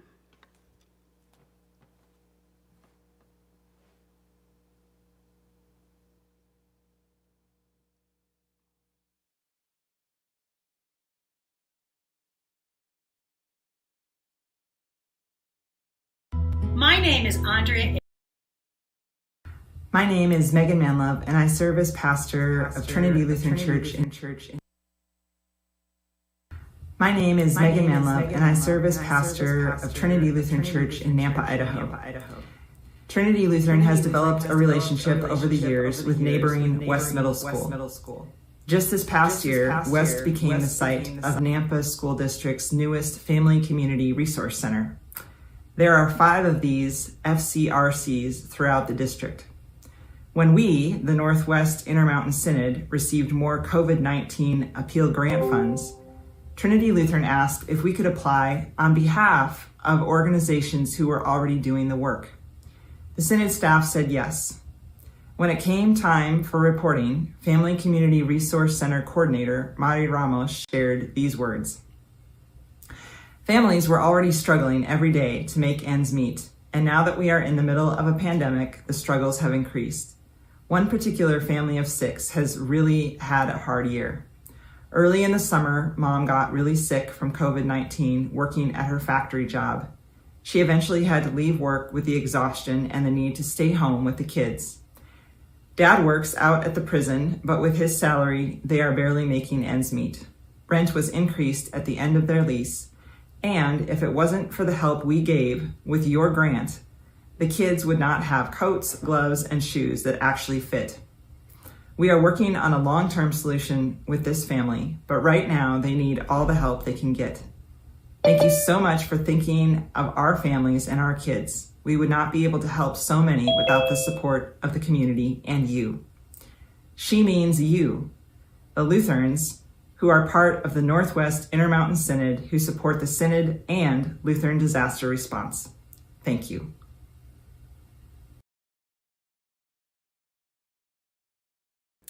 Thank you, Pastor Megan. At this point in time, we will review the budget. This is the budget presentation. We will vote on the budget later in the agenda. And so I would invite, that budget can be found on page 17 and 18 in your assembly packet. And I would invite Pastor Mike Sager, who is the chair of the Finance Committee, to present the report.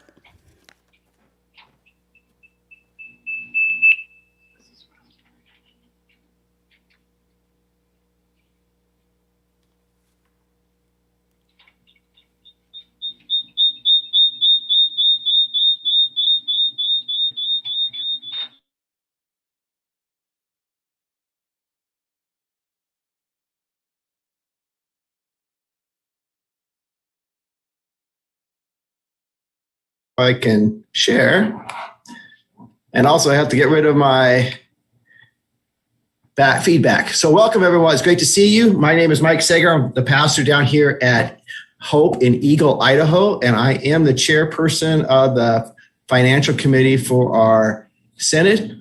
First of all, I just want to thank you all. You did a fantastic job, just like the bishop said, because you were generous in your giving. The Synod not only survived, but thrived during this time. And as a Synod council member and from the Synod staff and everyone in the Synod, we thank you for your generosity. You made a difference.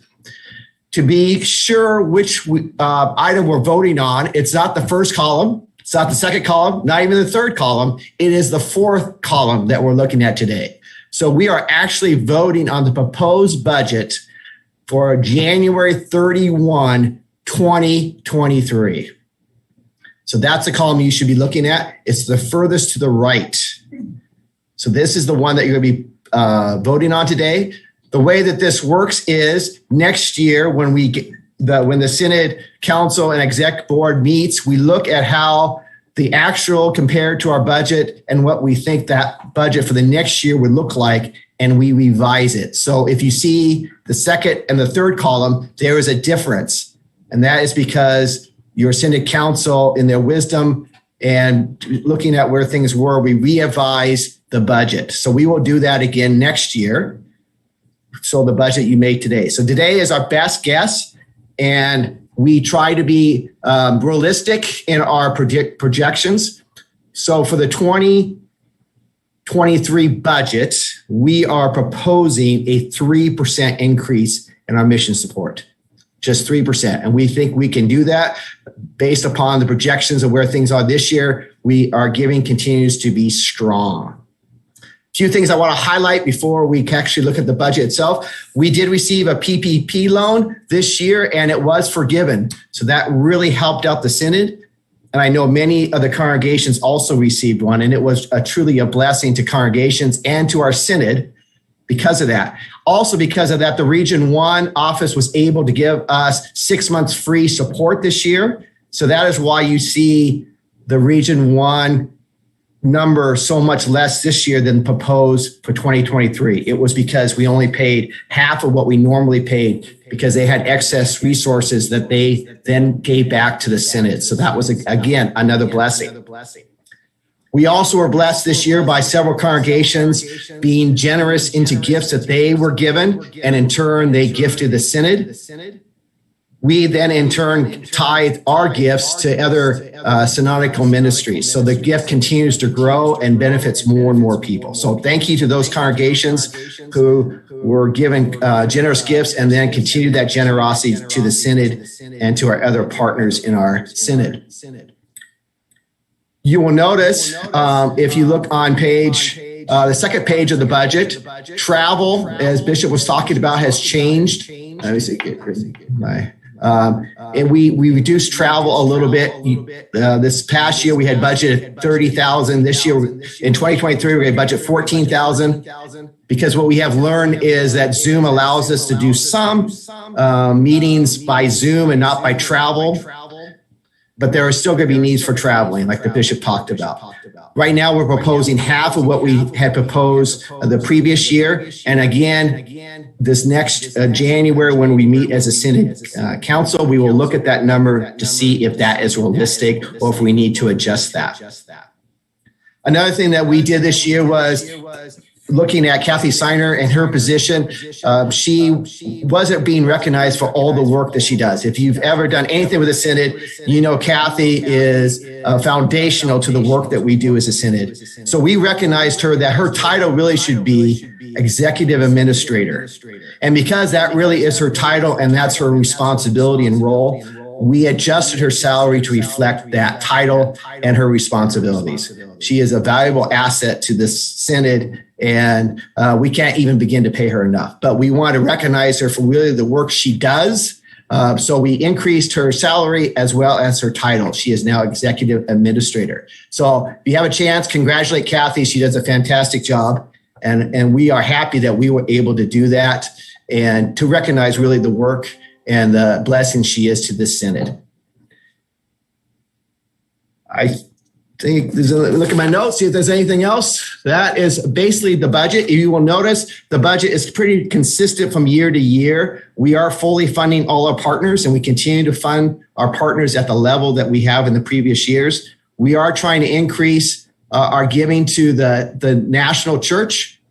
That was something that when we reduced our giving a couple of years ago because of some financial needs and bringing on Pastor Phil as assistant to the bishop, we told them that we would make a commitment to try to increase our giving back up. And we have been doing that faithfully for the past several years. And we are proposing that again, going up to 28%. But the reality is that we as a synod receive more from the ELCA than national than we can ever give them. So this is a great way for us to support the worldwide effort and also the effort across our country. That is my report. There's some questions in the chat. So I invite us to approve the budget as stated in this report. Oh, thank you, Mike. I would entertain a motion to approve the budget. Yes, that's right. I so moved. We don't need a motion. I jumped the gun, Betty, but thank you. Mm-hmm. So, Mike, there are a couple of questions in the chat. Are you available to answer those? I'll be happy to read them to you. Tammy did answer one. Okay. Yes, I am. Kathy Pocket answered too. Anyway. Okay. So also, the chair recognizes Pastor James Allgard with a question. My question was related to the giving to ELCA church-wide because of wanting to expand the staffing. And Pastor Mike, you did address that. And I think I'm satisfied with that, unless you or Bishop would like to speak to that anymore, because I know that that was a big move on our part as a synod. Okay, thank you. Yes, thanks, James. Yeah, it was a big move. And at the time, transition, we weren't sure kind of what was going on. And our giving for a couple of years decreased. And again, we are going back up to a stronger giving position than we were in the previous years, which is, again, a true blessing.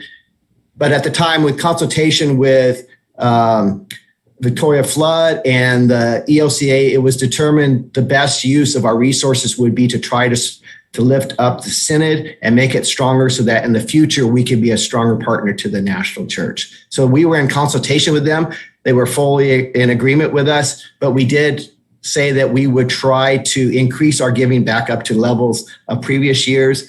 And I am excited to say that we have been working toward that. But thank you for that question. And I'll just add a little bit to that, and that is that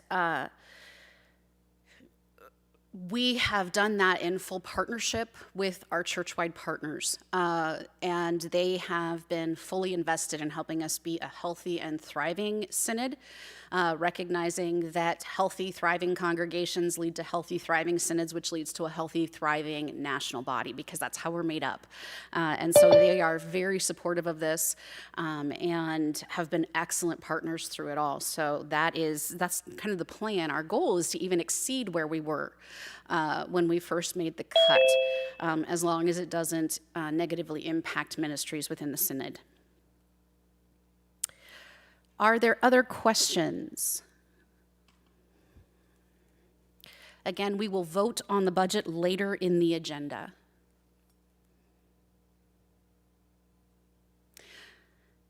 Okay, I do not see any hands raised, so I would like to give you the results of our second ballot for churchwide assembly voting member, rostered minister, seat 1. We do have an election, and Deacon Heidi Cryer will be part of our voting team to Columbus, Ohio. Congratulations, Heidi.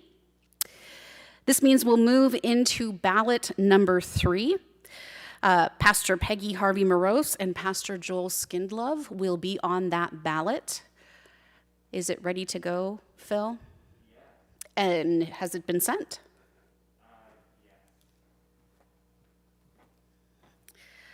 All right, you should have that ballot in your inbox. And while we are voting, we will watch the video from Presiding Bishop Elizabeth Eaton.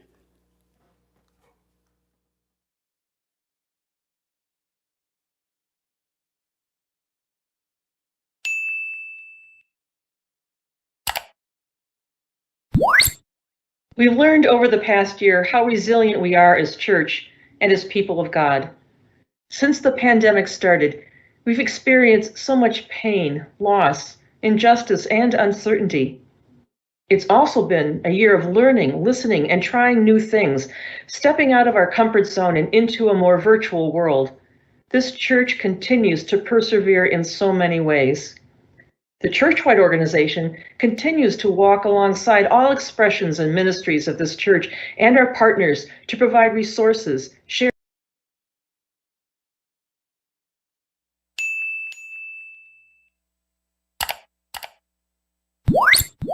We've learned over the past year how resilient we are as church and as people of God. Since the pandemic started, we've experienced so much pain, loss, injustice, and uncertainty. It's also been a year of learning, listening, and trying new things, stepping out of our comfort zone and into a more virtual world. This church continues to persevere in so many ways. The churchwide organization continues to walk alongside all expressions and ministries of this church and our partners to provide resources, share stories, engage members, and keep our programs alive. And as we start to see the light at the end of the tunnel of this pandemic, it's much easier to look to the future of what Jesus has in store for us. Imagine more people knowing Jesus. Imagine creating communities of love and justice online and in person. Imagine our congregations filled with new and diverse members. Imagine spending more of our time collaborating with others to have a greater impact in our neighborhoods and in the world. This is what the future of the ELCA will look like. This is an invitation to be part of something that God is doing. It will take all of us putting our heads together, trying new things, failing, but then succeeding and learning from one another, doing what we do best, being church together for the sake of the world. Thank you for your tenacity, generosity, and faithfulness. We know that God has a plan. We are now convinced that God's plan has a church.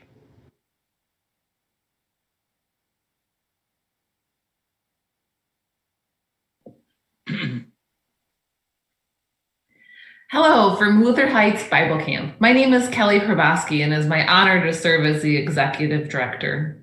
As we gather in this time of year for Synod Assembly, I bring you greetings of hope and peace, and I welcome you to join me in prayer. So please find a position of prayer that's comfortable for you. The adventure of community, a prayer from Ionia. God, who walks with the adventure of community, remind us of your constant presence. When we are full, give us the strength to bring light to others. When we are empty, comfort and renew us. When we need challenge, teach and stretch us. And when we need rest, provide a stopping place along the way. Amen.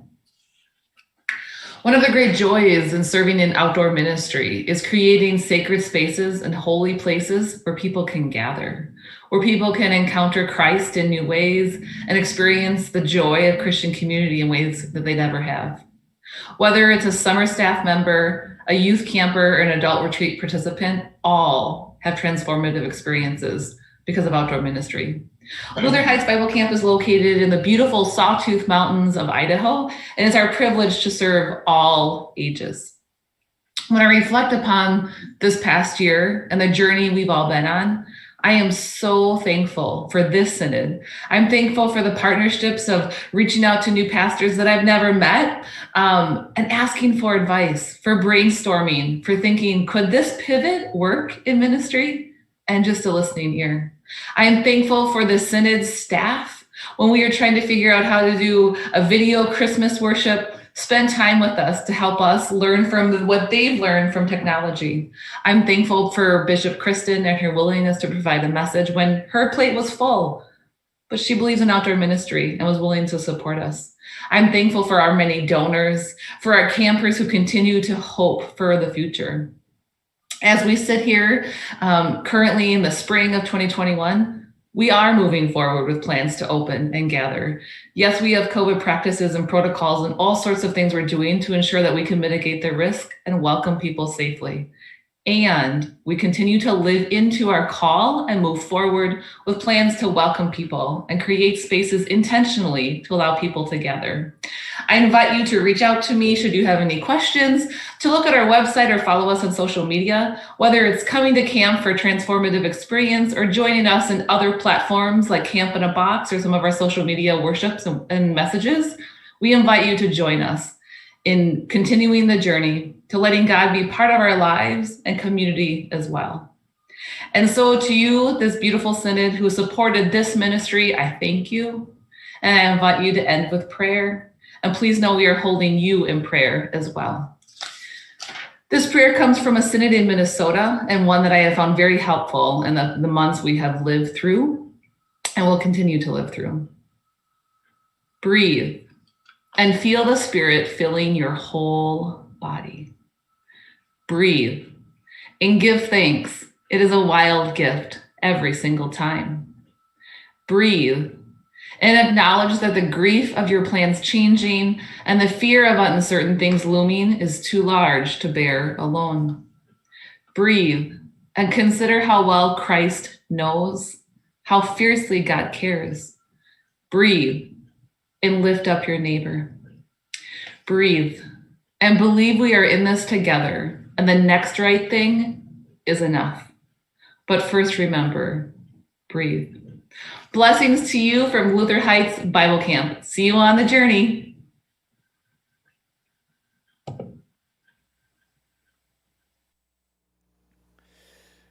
Northwest Intermountain Synod, it is good to be with you. I'm Pastor Phil Meisner. I serve this wonderful synod as assistant to the bishop. My report stands as written, but just to add a little bit to that is I'm grateful for our outdoor ministry sites and really all of our ministries throughout our synod that create space for God's word to be shared and also to take part in the sacraments and to be the people that God called us to be. And really, that's how I see my work as assistant to the bishop, is to support the ministries across and the leaders, both lay and rostered, across this synod. And this past year, I'm excited about the Haven Project initiative that we're in the midst of the pilot, and we hope to roll out in full capacity this summer going into the fall. And that's an initiative for wellness for the roster leaders in our synod. And really, Haven, what the vision of Haven is to make what that name suggests, a place of refuge and a place of safety where our roster leaders who are under so much pressure can step out and think more clearly and more critically with one another about how to engage in leadership and in ministry in these times. And it's such a pleasure to be in ministry with all of you, and grateful to be your assistant to the bishop. We have one more minute left on the third ballot for the 2022 church-wide voting members, and this is it gets a little bit confusing, but it's the second ballot for seat for the rostered leader, the rostered minister seat 3 position. So that election will be closing. Seat 2. Yeah. Okay. For one of the seats for rostered ministers going to the church, the one that we haven't elected yet. And that ballot will be closing shortly.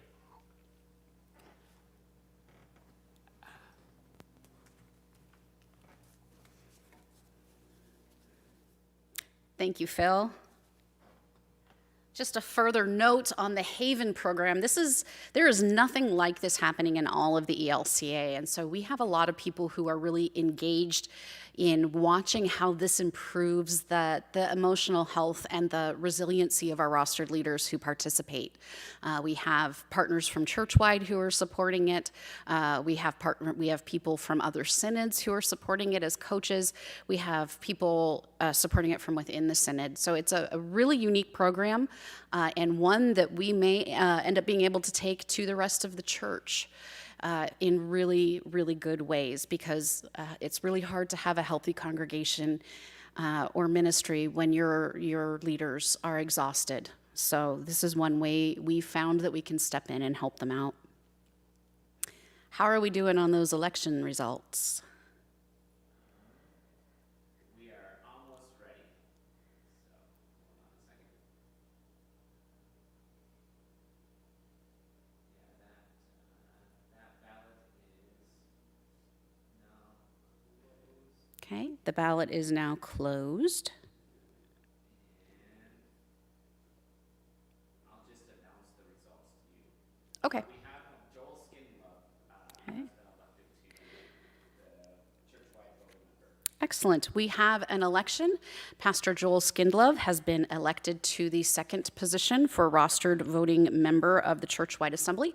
Congratulations, Pastor Joel.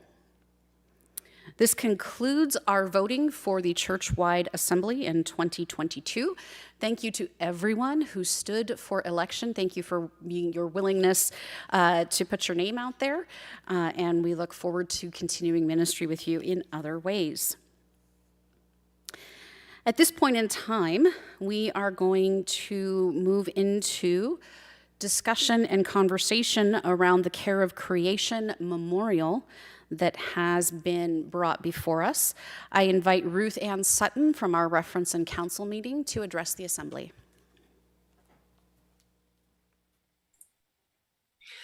I believe my job is to read the resolved portion of the memorial that's before the Assembly. Be it resolved that the Northwest Intermountain Synod encourages congregations in our synod to utilize carbon pricing basics in adult education offerings, and be it further resolved that the Northwest Intermountain Synod rededicates itself to care for creation and to advocate for social and environmental justice using the resources of Lutherans Restoring Creation and other organizations.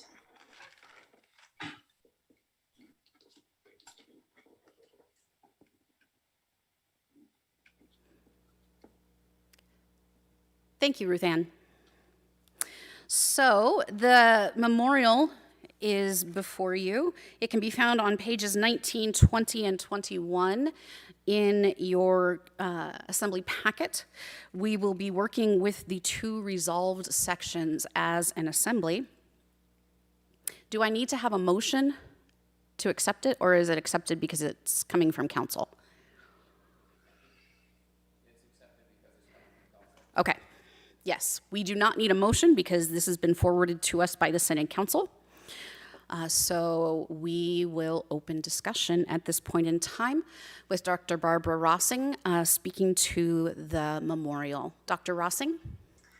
Hi, thanks, Bishop. I'm from Faith Lutheran Church in Leavenworth, and I also represent the board of Lutherans Restoring Creation and the Lutheran Action Team of the Citizens Climate Lobby.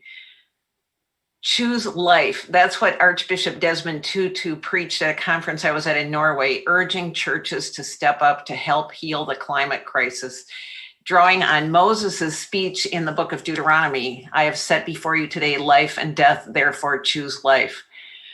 In the New Testament, our moment is what Jesus and the New Testament epistles call a kairos moment, I think, an urgent moment in time when what we do in the next years really matters.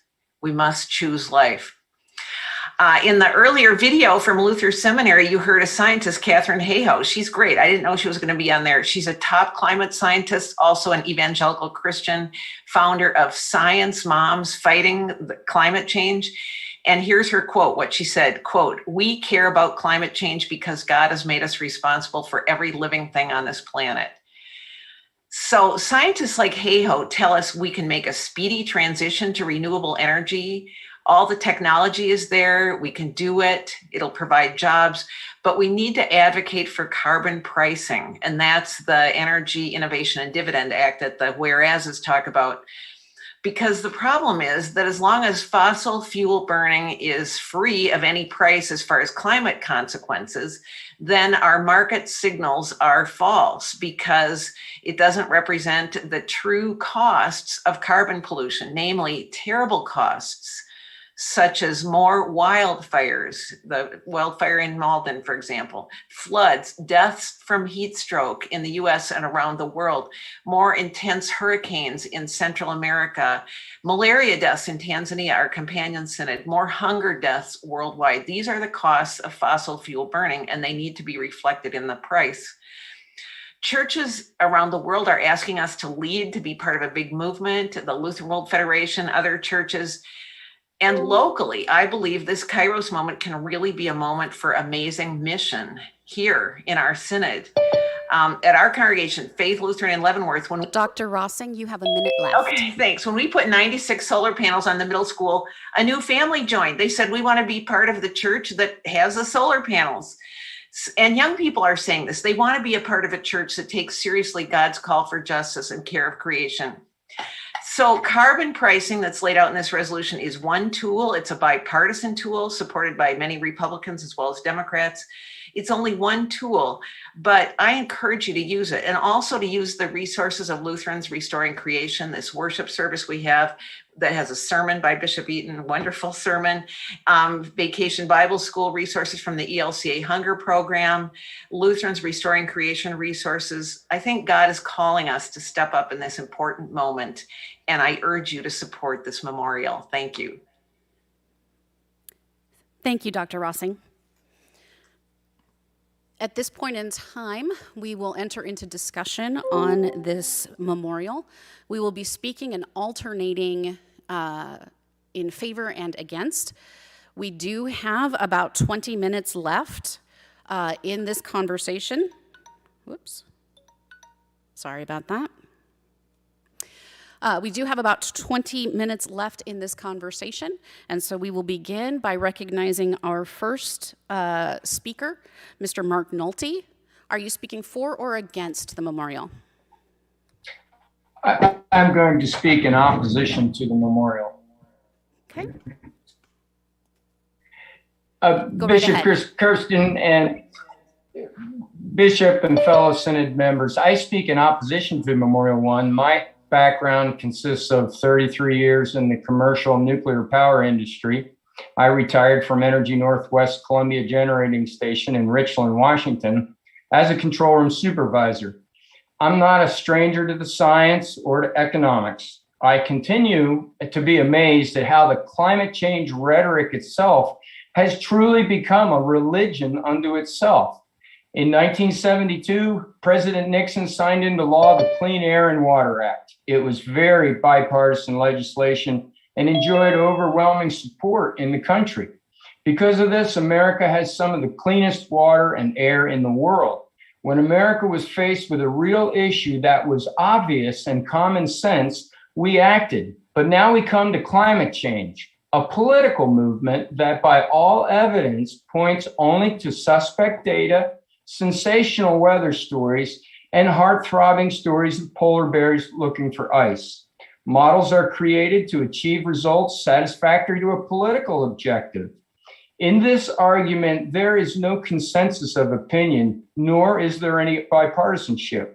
When have the forces of man ever prevented a hurricane or a tornado? Never. We can barely predict when it's going to rain.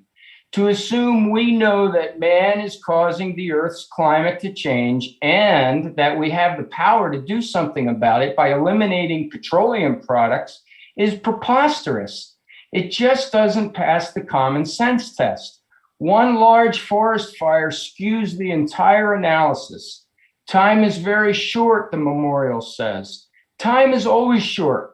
Who remembers the gas lines in the 1970s? I do. The scientists then said that our time with oil was very short and we will soon run out. At that time, the U.S. economy was dependent on Middle East oil. So what happened? You have 1 minute left. Market forces raised the price of gasoline around the world, and suddenly there was no longer a shortage of oil. In the 1970s, there was never any oil shortage. There was an oil embargo. The crisis and issue was only exacerbated by false rhetoric, assisted by a willing media. Likewise, in the 2000s, there is not a climate change crisis except in the minds of people who have bought into this new rhetoric fabricated by a political movement. Read the language in this document. It is nothing more than implementing a carbon tax to redistribute the world's wealth. If we want to address a real crisis in the world, why not focus on the millions of people being persecuted in China because of their religious faith? Now, there is something we could all get behind. China's forced organ harvesting on people of faith is the new Nazism of our time. Can we please mute? Thank you. Lisa Therrell, are you available to speak? Yeah. Please let us know if you're speaking in opposition or in favor of the memorial. I'm speaking in favor. So I just would like to respond to Mark's comments, and I know that his point of view is not uncommon, and unfortunately, sometimes around climate change, people easily become very polarized. I have a background in biology and environmental studies. I worked for the Forest Service for my 34-year career, and climate change and basically global warming is something that we talked about frequently, and it entered into our decision making. There's a vast body of science that points to the fact that our climate is changing, and we see many examples around the earth with sea level rise.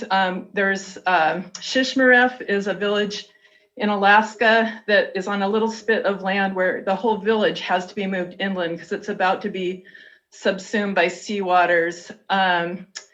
And I agree with what Mark's saying. On a day-to-day basis, looking at the weather, you cannot blame it on climate change. You cannot blame an individual fire on climate change. But when you look at the whole body of evidence and the whole trajectory of what's happening on our planet, it certainly points to climate change. There's a very small percentage of scientists, I think it's about 1%, that disagree in good consciousness, but the majority of scientists are ascribing to the evidence that climate change is real. Thank you so much. Thank you, Lisa. Next in line is Mr. Greg McMurphy. Greg, are you speaking in favor or opposition? You're speaking in favor? For. Okay. Is there anyone else speaking in opposition? Okay. Mark and Judy, you have your hand up. Mark has already spoken, and so Judy, you are free to speak.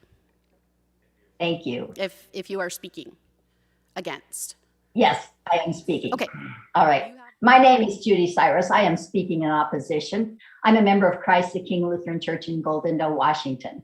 I retired from Philips Medical Systems about 5 years ago after a 30-year career as an embedded systems engineer for medical electronic equipment.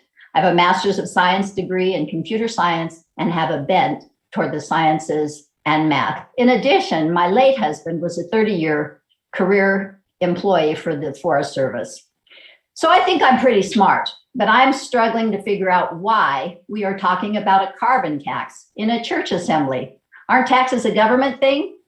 We are called to be stewards of the creation God has given us, and we in this country largely are. When I was a teenager, my family drove from Colorado to Southern California on vacation. I was shocked to discover that there was no sky in Los Angeles, just smog.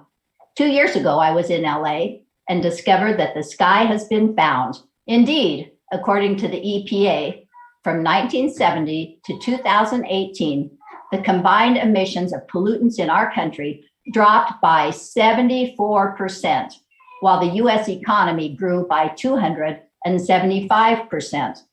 Some facts. In 2017, about 1.2 million hectares of forest burned in British Columbia. The emissions from these fires were 2 to 3 times greater than the emissions from fossil fuel burning from all other sectors in BC.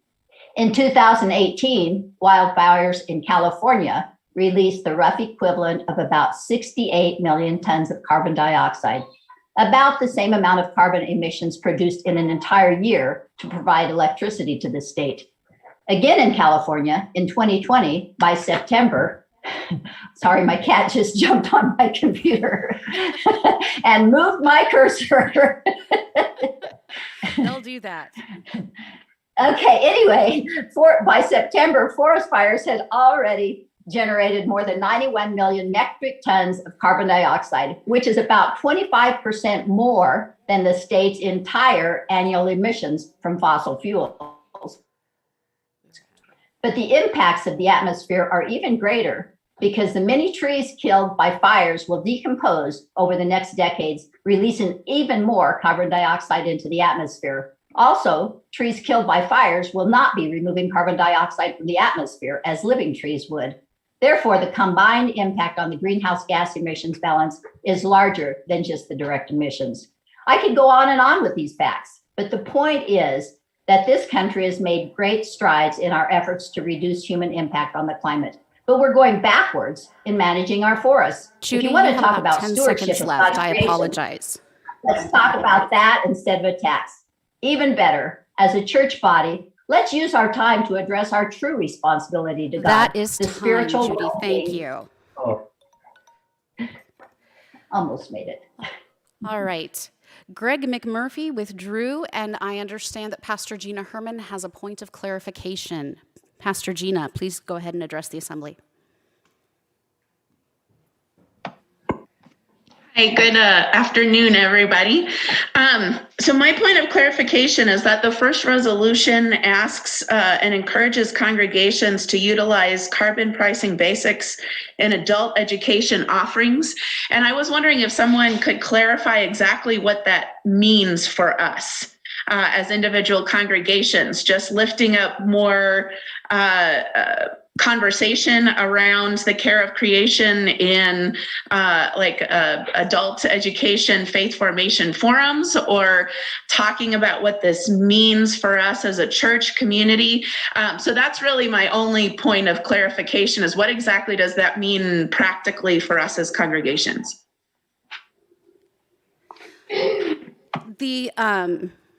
I'm sorry, I've got a different page open. The Carbon Pricing Basics is a document that's been put out by the ELCA and is available on their website. And I believe what the memorial is asking us to do is to take that to our congregations for an educational piece. Dr. Rossing, is that accurate? Can you thumbs up if that's... Yes, I think like we use the social statements, it would be for moral deliberation. It's a kind of a guide to help us think about issues. It's a pretty short document, but that's a great question, and nice to see an alum of LSTC, Gina. Great. Thank you, Dr. Rossing. Okay, Pastor Edwin Weber has his hand up. Are you speaking in opposition or in favor of the memorial? I'm prepared to speak in favor. Okay. Edwin Weber, I'm one of the pastors at St. Mark's Lutheran in Spokane. I normally say I would rise to speak in favor, but I will sit to speak in favor. The primary reason that I am willing to vote in favor of this memorial is because it's centered on education. Just some clarifying positions, where the way I read this is not us as a synod or as a church-wide organization taking a position on this issue. It's inviting congregations and individuals to engage with a teaching resource that's designed to better inform people on what this is. For that reason, I think I really am in favor of this and comfortable with this. I know that consensus is something that's really important for us as a church, and there are maybe some other issues that we feel like deserve our focus and attention. We don't have consensus necessarily as a society on this issue, and I respect that. I really wrestle with how we can move forward as a church and as a society when we don't always agree on issues. And for that reason, I am in favor of this memorial, because it's about education. It's about helping us understand better what these issues are, what's going on out there, and how possibly we as members of church, we as disciples of Christ, can speak to this, much like we do on a variety of different social issues, which is why I am in favor of that. Thank you very much. Thank you, Pastor Edwin. Is there anyone else who would like to speak to the memorial?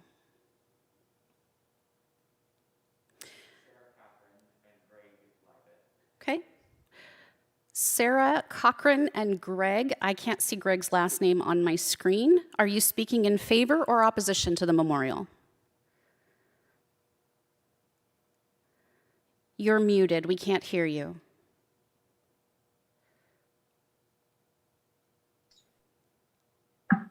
Can you hear me now? Yes, thank you. I'm Greg Liebert. I'm speaking in opposition.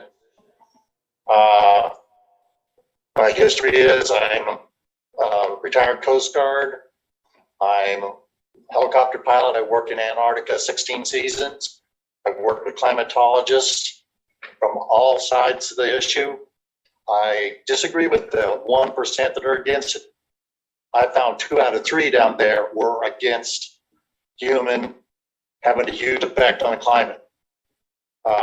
These groups stated that the climate change was due to the natural cycle of the climate that keeps changing on this earth all the time, long before humans even got here or even learned how to give climate out of trees and light fires. This carbon taxing and stuff, where it's been used, has had very little effect. We have cleaned up our environment and we've done really good there, but carbon taxing and things like that, all they do is redistribute wealth, and they don't have very little effect on the carbon dioxide. Plus, carbon dioxide is a natural gas that occurs in our atmosphere And without it, the trees would die. So be careful with what we do. Yes, we should protect the environment. Our church should be for protecting and saving the environment, but let's not get politics involved and do things that hurt, especially low-income people. And that's my take on it. Thank you. Thank you, Greg. I see Pastor Mary Johnson has her hand raised. Mary, are you speaking in favor or opposition to the memorial? I'm speaking in favor. It's just a quick reminder that I agree with Pastor Weber. It's so tempting to start debating the actual issue. All we're really asking people to do is to have this document around as a possible educational tool. And that doesn't hurt anyone. We all get a chance to express our views and to learn more. So this document has nothing to do with making a final decision. It's just about having the document available for education. And I think that's a good thing. Thank you. Thank you, Pastor Mary.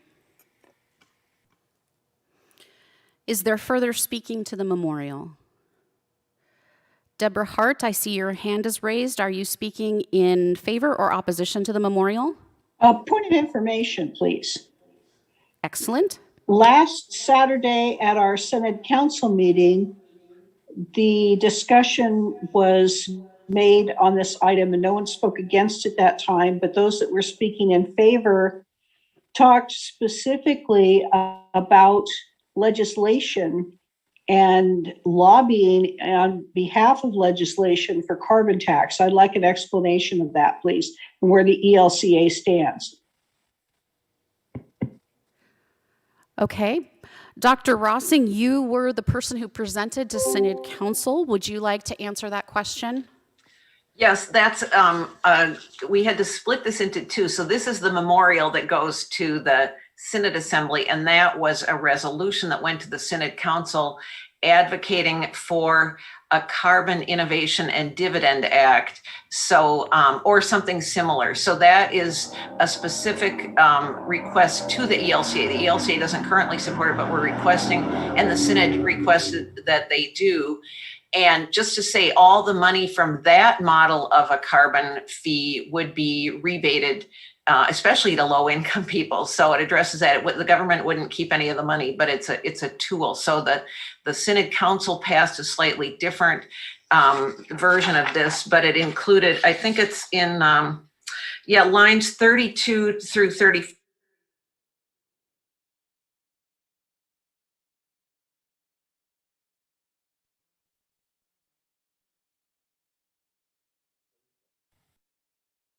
Barbara, you muted yourself. Barbara, you're muted. I'm sorry. It is a bipartisan bill. Many Republicans, such as former Secretary of State George Shultz, James Baker, Henry Paulson, Treasury secretaries all support this. So it's very bipartisan, but that's a specific act that it'd be great if congregations would also support. Dr. Rossing. Did that answer your question, Deborah? It helped, but I believe there was also a reference to the ELCA having lobbyists in Washington, D.C. Could you speak to the veracity? Yes, the ELCA has an advocacy office that is based in our nation's capital, and they do a lot of work around different advocacy things that are in line with our social statements. So they would be a key component. If the church-wide expression chooses to explore this further, they would be a key component of that work. Thank you for that clarification. You are very welcome. Pastor Ann Palma, I see your hand raised. Are you speaking in favor or opposition? Sorry, I have a point of clarification and a question for Dr. Rossing. Some of the objections I've heard to the passing of... Anne, you need to address the chair, please. Oh, sorry. I have a question regarding the concerns that some people have expressed that passing a carbon tax would have a negative impact on the poor by redistribution of income. But I understand that the notion of a carbon tax is supported by scads of economists. And so I'm wondering what the thinking of these economists is about the economic impact of a carbon tax specifically on poor people. Okay, thank you, Anne. I just want to note that we are at our time for discussion. As per our rules, we are able to extend the time of debate.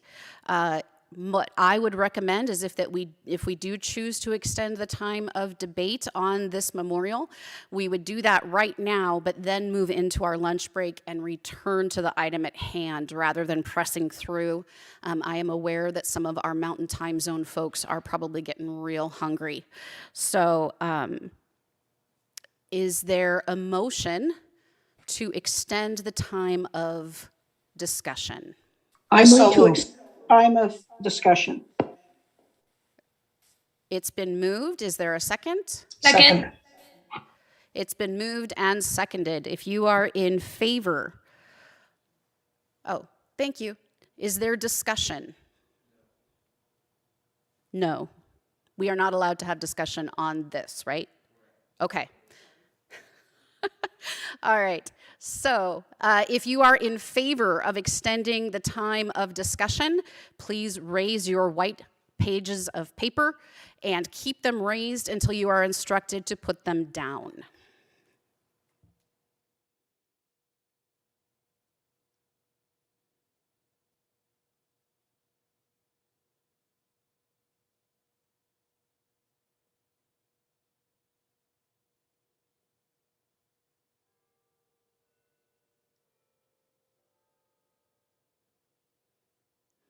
If you are opposed, same sign.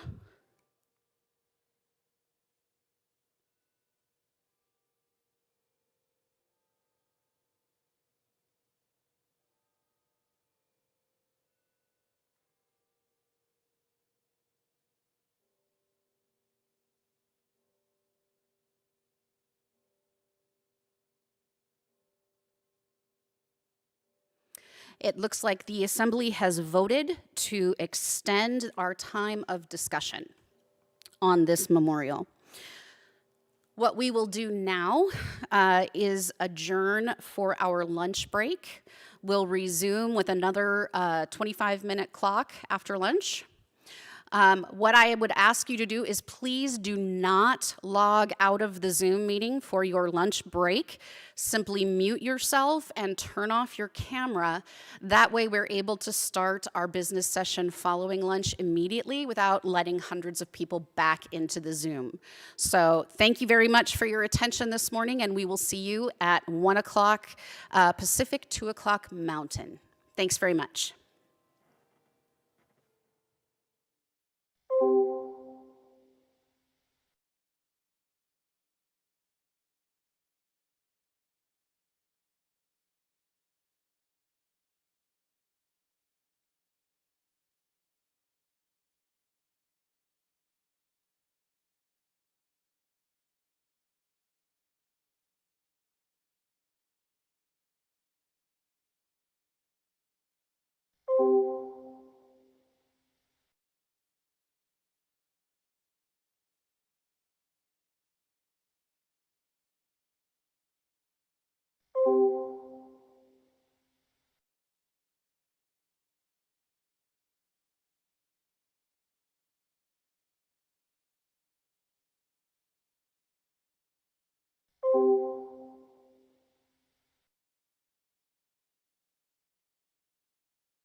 Good afternoon and welcome back. I hope that you had a good lunch, a nice break. Maybe you got a chance to go outside a little bit. We are going to resume our time together with a video from Pastor Moses Nwaka and the Tumaini School. Tumaini is a school that is connected to the Ulanga-Kilombero Diocese, and we have done a lot of work and support with that organization, and so we asked if Pastor Moses would send us a video update to fill us in. Once the video is done, then we will resume our discussion of the memorial that is before the assembly. So enjoy the video.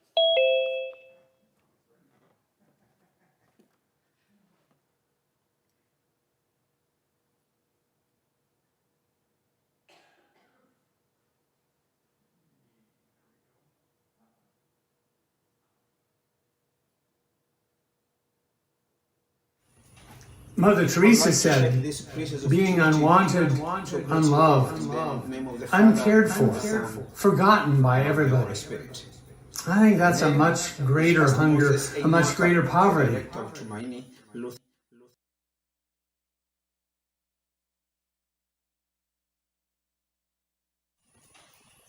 I would like to take this precious opportunity to greet you all in the name of the Father, and of the Son, and of the Holy Spirit. My name is Pastor Moses Nwaka, the director of Tumaini Lutheran Seminary. And by this, my dear sisters and brothers in the Northwest Intermountain Synod, as you are gathered for that special meeting, I'd like to send my prayers and my wishes so that you have a wonderful meeting. In Tanzania, as some of you may have known, we've just lost one of the best presidents in this nation. But on the other hand, we are blessed to have the first female president, High Excellency Samia Suluhu Hassan. Indeed, she's the first female president, but she won't be the last. On the other hand, this relation to the church is a message to the church to entrust women in top positions. Dear sisters, brothers, on behalf of the Tumaini Lutheran Seminary community, I would like to express my thanks for your kindness and loving hearts. I cannot find enough words to express my appreciations. May I just say, asante sana rafiki. Asante sana. Just to mention a few, we are now receiving scholarship funds for 15 girls. But also, the construction of the beautiful and the huge assembly hall is now complete. This beautiful building has become the center of our seminary and all areas around. And because of this, the status of a seminary has become very high. Please remember that we have done it together, and we are doing this together. Bega kwa bega.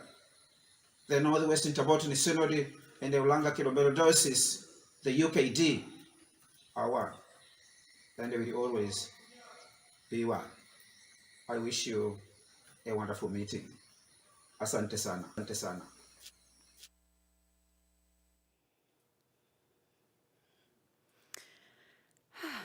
I miss him. It's always good to see our friends from Tanzania. So we will resume discussion of the memorial that is before the assembly. We will have 25 minutes of discussion. And so I would invite those who would like to speak to the memorial to raise their hands. Please raise your hands. And then we will continue the conversation.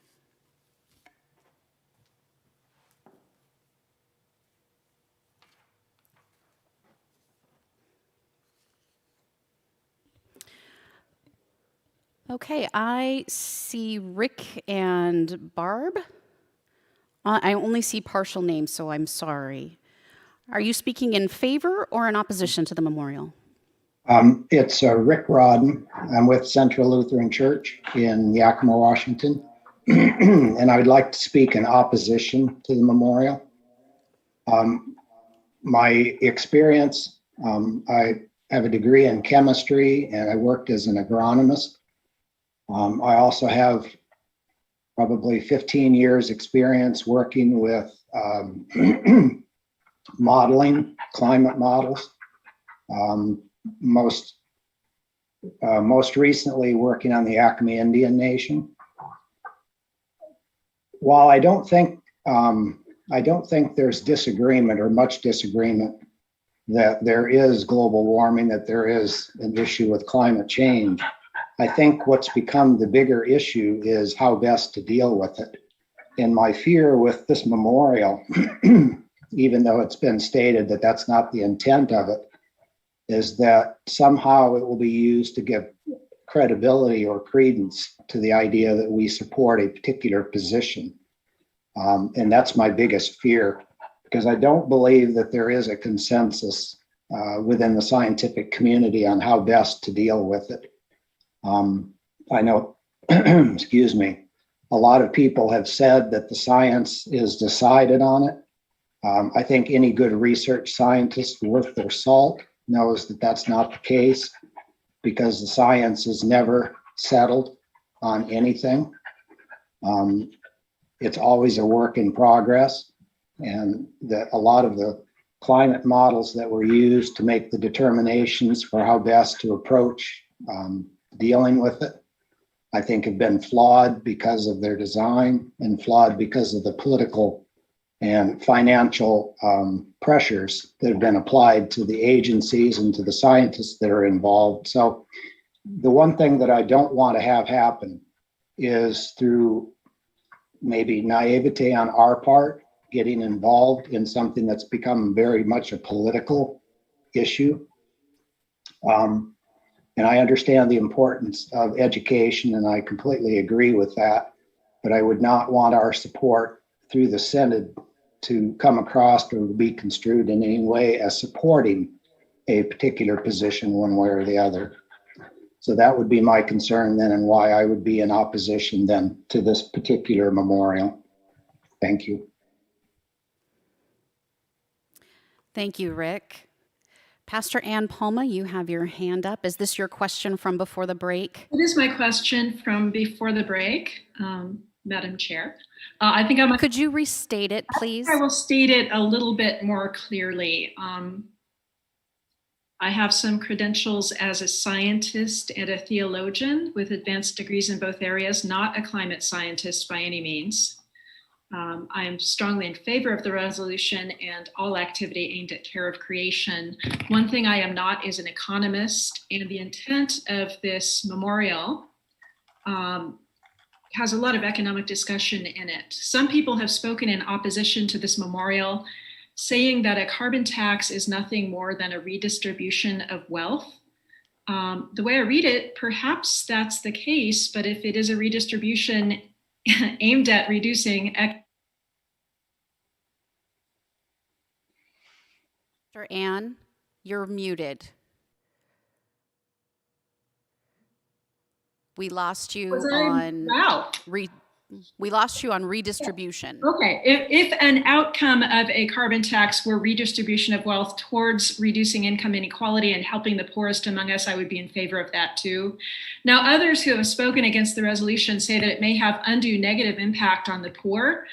I am impressed at the notion of a carbon tax, which doesn't make a whole lot of sense to me.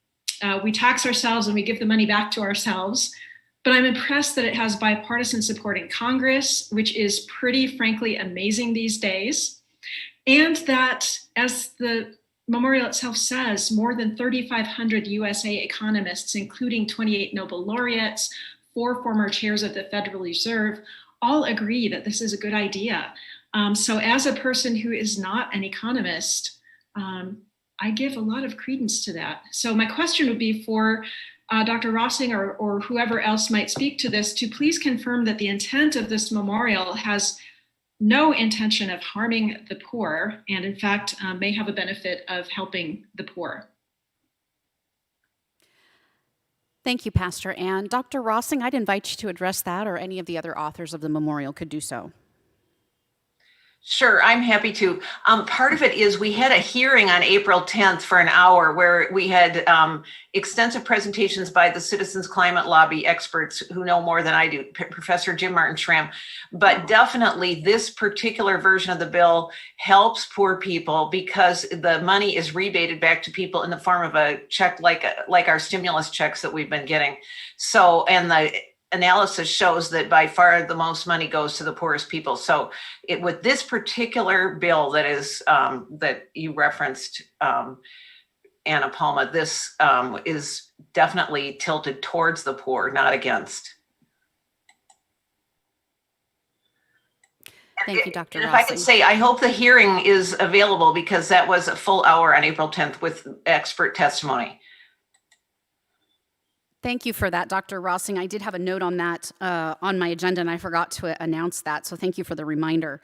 There is a recording of the pre-assembly hearing that we facilitated around this memorial. It's available on our Synod YouTube channel. If you go to YouTube and search for Northwest Intermountain Synod, you will be able to find it. I have Pastor Ron Nitz is in line. Sir, are you speaking in favor or in opposition? You are muted. I'm sorry, I didn't intend to speak at all. I thought that was a pro forma thing about raising one's hand, so I apologize. Oh, okay. So we'll move on to Pastor Inger. Are you speaking in favor or in opposition to the memorial? In favor. Okay. I'm struck that even without resolution or maybe full trust in the science or knowing that the science always changes, I still think as Christians we are called to walk by faith and we are called to action. And the Bonhoeffer quote, not to speak is to speak, not to act is to act.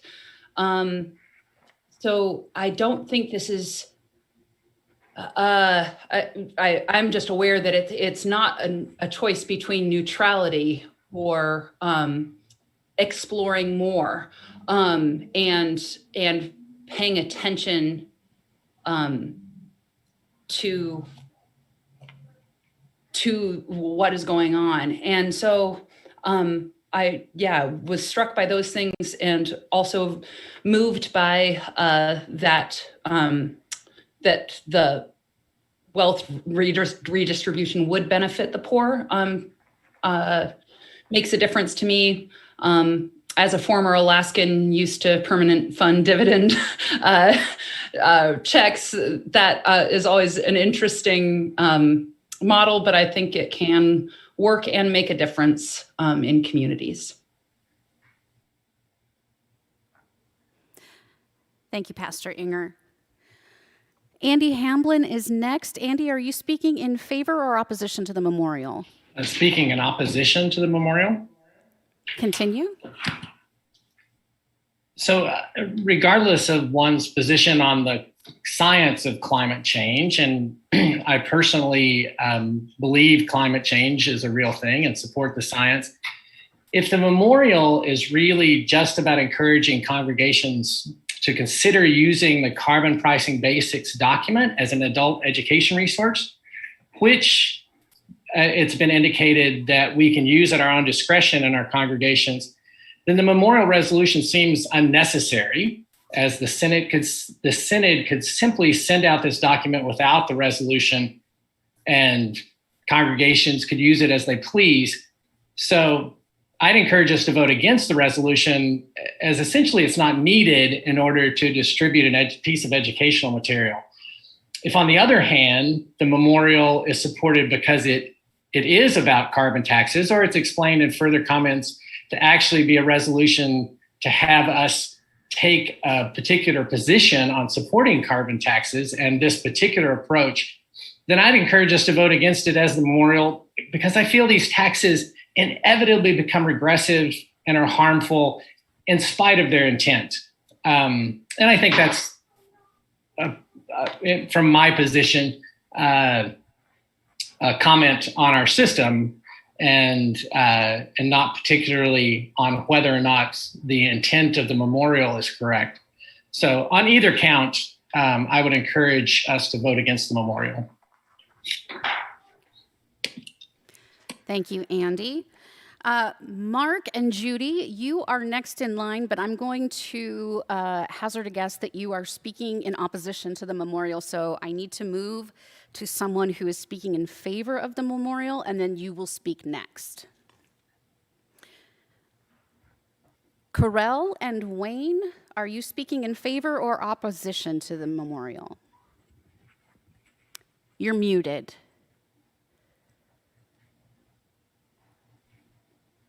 Okay. In favor. Okay, please continue. This past year, we've all suffered under COVID-19. And what we saw was that there was less pollution because we had fewer cars driving around. We have fewer airplanes. And I guess as a church, what we need to do is to stand up for the need to support our environment. I think that's what God calls us, as we are the caretakers of our society and our land, our planet. And if we don't take a stand, then I think we're telling our members that it's okay to go on living the way we have. Yes, there is a cyclical part of climate change, but I believe that it has been speeded up because of burning so many fossil fuels. And I think it has caused more forest fires. So I think that what we need to do is to really take a good hard look at what's going on. Part of it would be what we're talking about with the carbon tax. But really, as a church, we need to become very well informed as to what we're doing. That's my opinion. Thank you, Wayne. Mark, would you like to speak? Yes, I would. Thank you, Bishop. Again, I speak in opposition, and we've changed our picture, and the picture that we put on there are the 5 boys that we had the pleasure of hosting from the African Children's Choir from Uganda when they came to our Lutheran church and sang, and we hosted them for a weekend. Anyway, it's just a wonderful experience.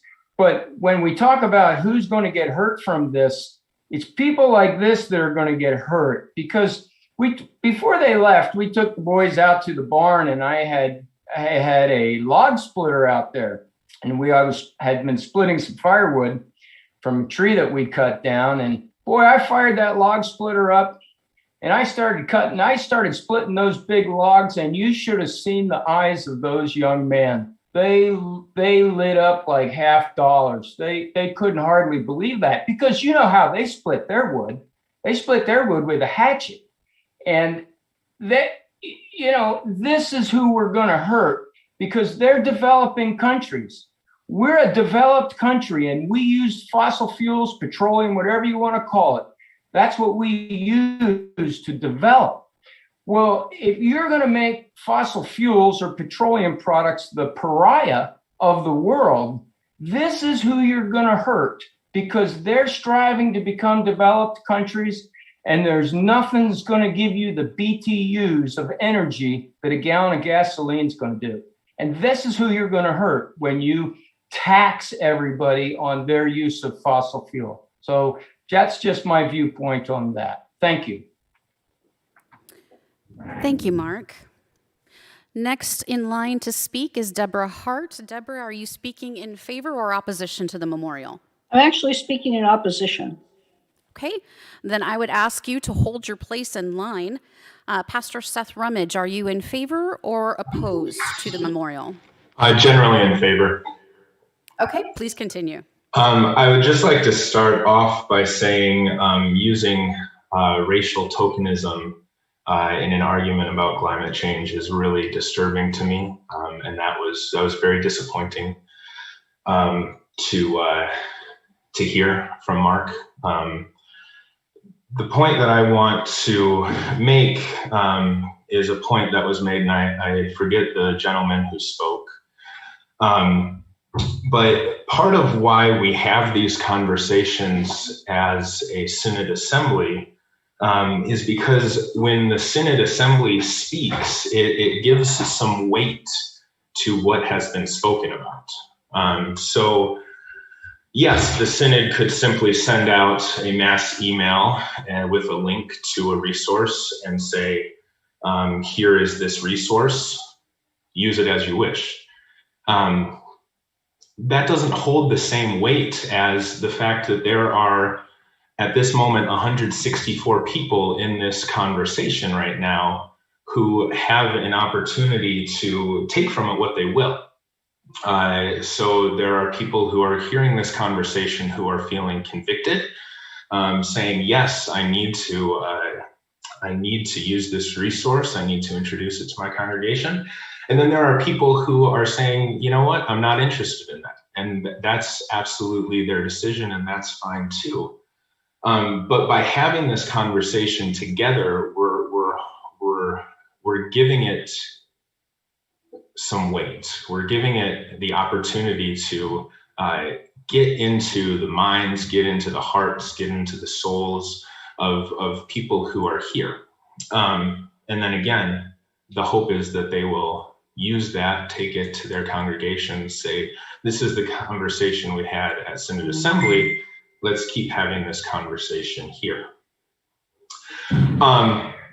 And the other point that I just want to make, and this is probably a little more esoteric or meta or whatever you want to say, I'm just really disappointed when we get off topic.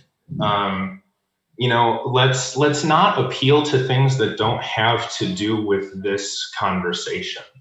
We're talking about climate change.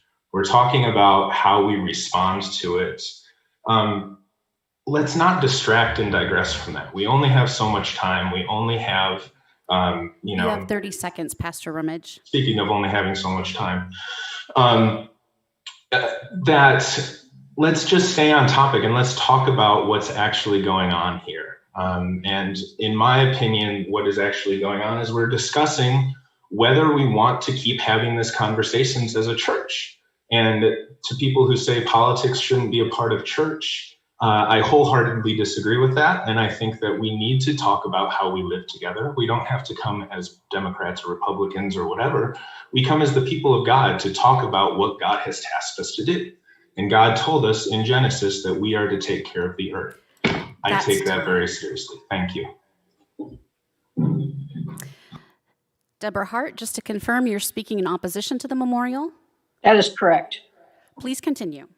Okay, thank you for the time. I am not a scientist. However, I have been a lifelong educator and a lifelong learner. I'm a past president of the Washington State School Directors Association, have served at the national level, regional level, state level, and tribal level with regard to public education issues. Education is important. Yes, we do need to understand climate change and what role we may have to do to change it. However, it is a huge political football, and with respect to the last speaker, where we may not wish to leave our politics outside the door when we come into church, we're called to do so nationally because we could lose our tax-exempt status. I'm not allowed to put a vote for schools sign in front of our places of worship in town because that is against the separation of church and state. with respect to climate change and the carbon credits and the carbon taxes, this is a huge political football. It's something that currently is being discussed here in Washington state as well as nationally. And yes, there are some on both party lines that speak to it, but it is, at the most part, currently a partisan issue and one that is further dividing our nation. We need to seek to bring our nation back together. We need to seek to be good stewards of our earth, and we can do that without playing politics. That's my hope and prayer. Thank you. Thank you, Deborah. I have Carol Lees Rodriguez. You're next in line. Are you speaking in favor or opposition to the memorial? You're muted, Carol.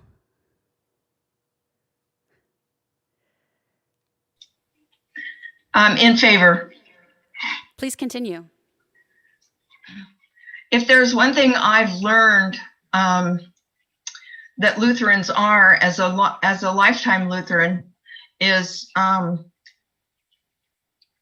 we don't like change, and we stick our heads in the sand when it comes to a little bit of political rhetoric. All we're asking here is to educate, and the importance of education has been communicated here. And if you're afraid to take a stand on something that you really believe in, then you're not taking a stand at all. And that's all I have to say. Thank you, Carol. We have time left for one other individual. Carol spoke in favor. We have Gina Herman and Wayne Beebe in line to speak. Gina, you are next in line. Are you speaking in support or opposition to the memorial? Support, but also wanting to see if there might be a possibility for change in language around the first resolution. So I'm not sure where that would be. Okay. And Wayne, how about you? I was going to be in support of the resolution, but since time is of the essence, I can withdraw. Thank you, Wayne. I appreciate that. So we have someone who would like to amend the memorial. How do we do that, Mr. Lorman? Oh, we need a motion to do that, Gina Herman.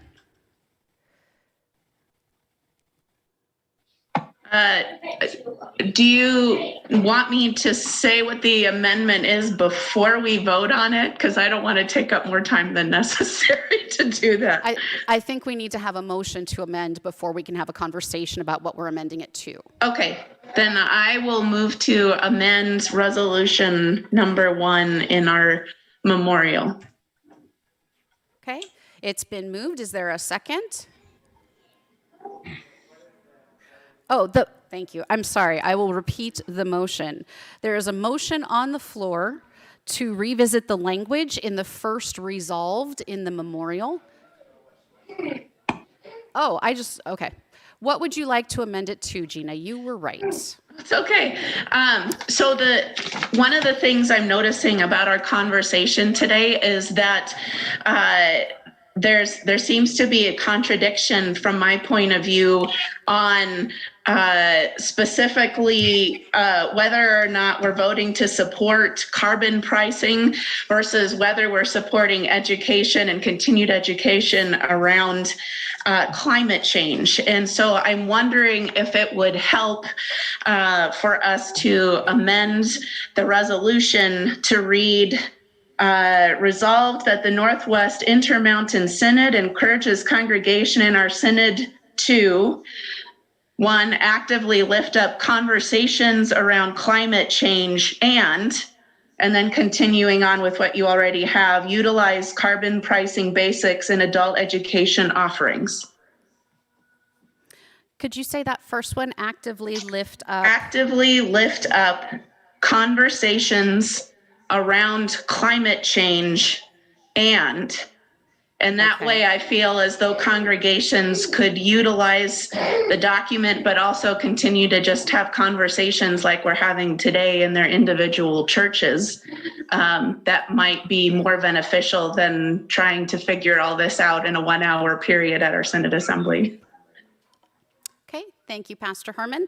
There is a motion on the floor to amend the first resolved in the memorial so that it reads, resolved that the Northwest Intermountain Synod encourages congregations in our synod to actively lift up conversation around climate change and utilize carbon pricing basics in adult education offerings, and be it further resolved that the Northwest Intermountain Synod rededicates itself to care for creation and to advocate for social and environmental justice, using the resources of Lutherans Restoring Creation and other organizations.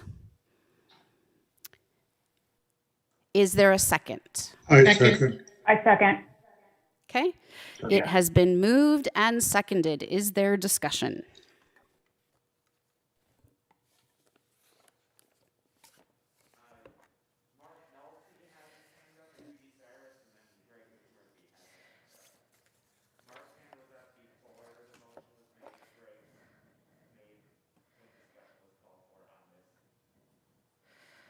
Okay, so Mark, since you were in before the motion was made, I'm going to go with Greg McMurphy, and then we'll return back to you. Does that sound good? Greg McMurphy. I call the question. Okay. The question has been called on the amendment, correct? Yes, that's the motion on the floor is an amendment. I call them. Okay. So the question has been called on the amendment. Is there a second? Second. It's been moved and seconded. So we will move to a vote.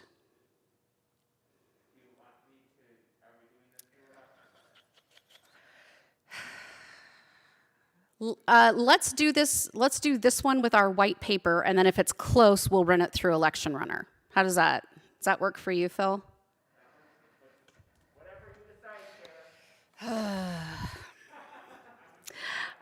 I know you're not in charge. So what we will do is, if you are in favor of calling the question on the amendment, again, we are not calling the question on the memorial itself. We are calling the question on the amendment. Please raise your white card and keep it up until I ask you to set it down.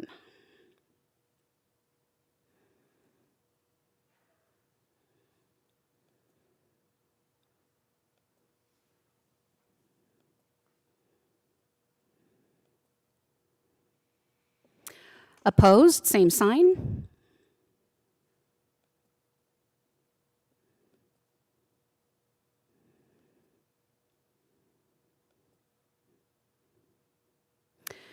Okay, the question is called. We will move into voting for the amendment.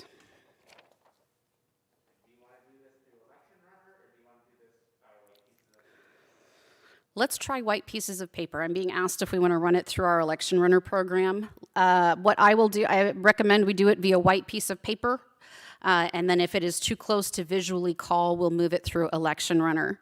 That just adds some time to our agenda. So if it's a clear answer one way or the other, I'd rather do white cards.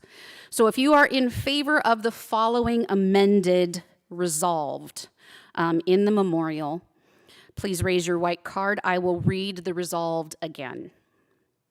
Therefore be it resolved that the Northwest Intermountain Synod encourages congregations in our synod to actively lift up conversations around climate change, and be it further resolved that the Northwest Intermountain Synod encourages congregations to utilize carbon pricing basics in adult education offerings, and be it further resolved that the Northwest Intermountain Synod rededicates itself to care for creation and to advocate for social and environmental justice using the resources of Lutherans Restoring Creation and other organizations. If you are in favor of the resolved as amended, please raise your white card and raise them high until I ask you to put them down.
Point of order. Yes. I just want to clarify that we are only voting to amend at this point, correct? Correct. We're voting on the amended resolution. Well, we're voting on the amendment of the resolution. There you go. Okay, thank you. Okay, opposed, same sign.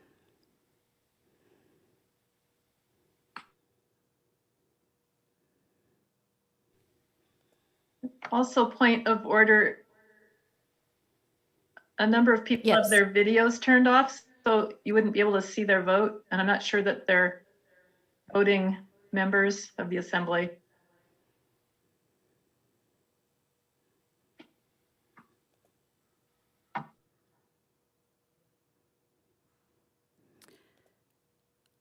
All right. The amended resolved passes. Yes.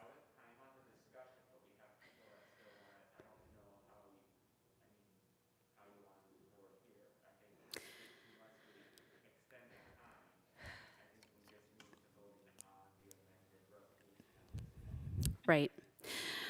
So we are out of time for further discussion.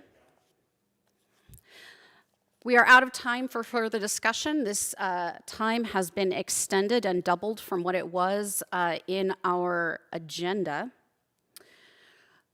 We cannot continue to have discussion unless we add significant time to our meeting, as we're already behind now. So I would entertain a motion to vote on the memorial. So moved. It has been moved. Is there a second? Second. Oh, the amended memorial. I'm sorry. Yes. Thank you. It has been moved and seconded.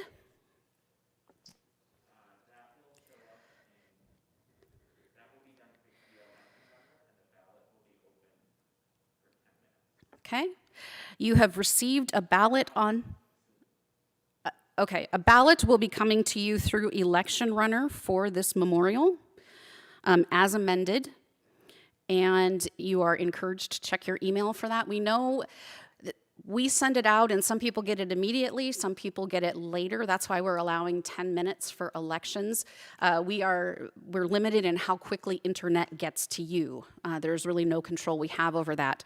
So continue to refresh your email inbox if you're looking for that ballot to show up. Otherwise, we will move into some videos while you vote.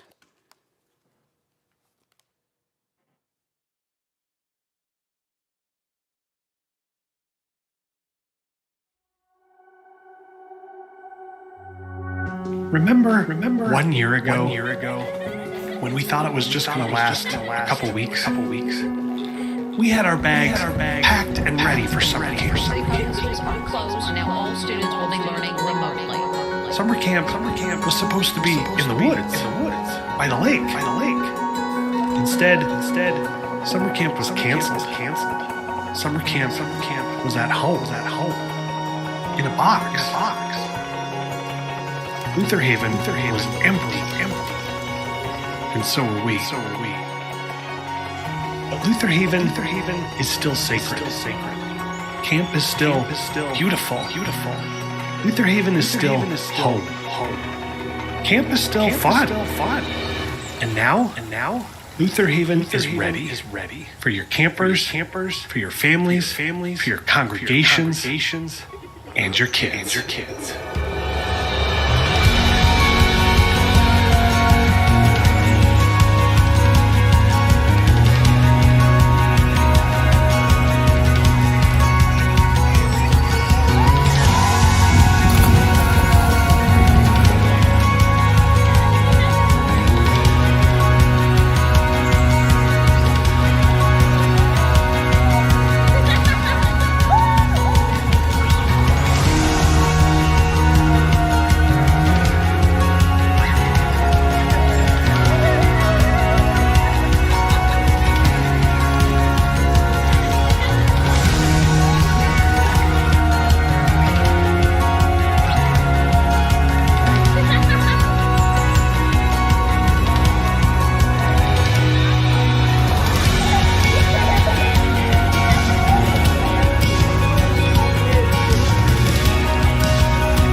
Welcome back, campers, to your home away from home.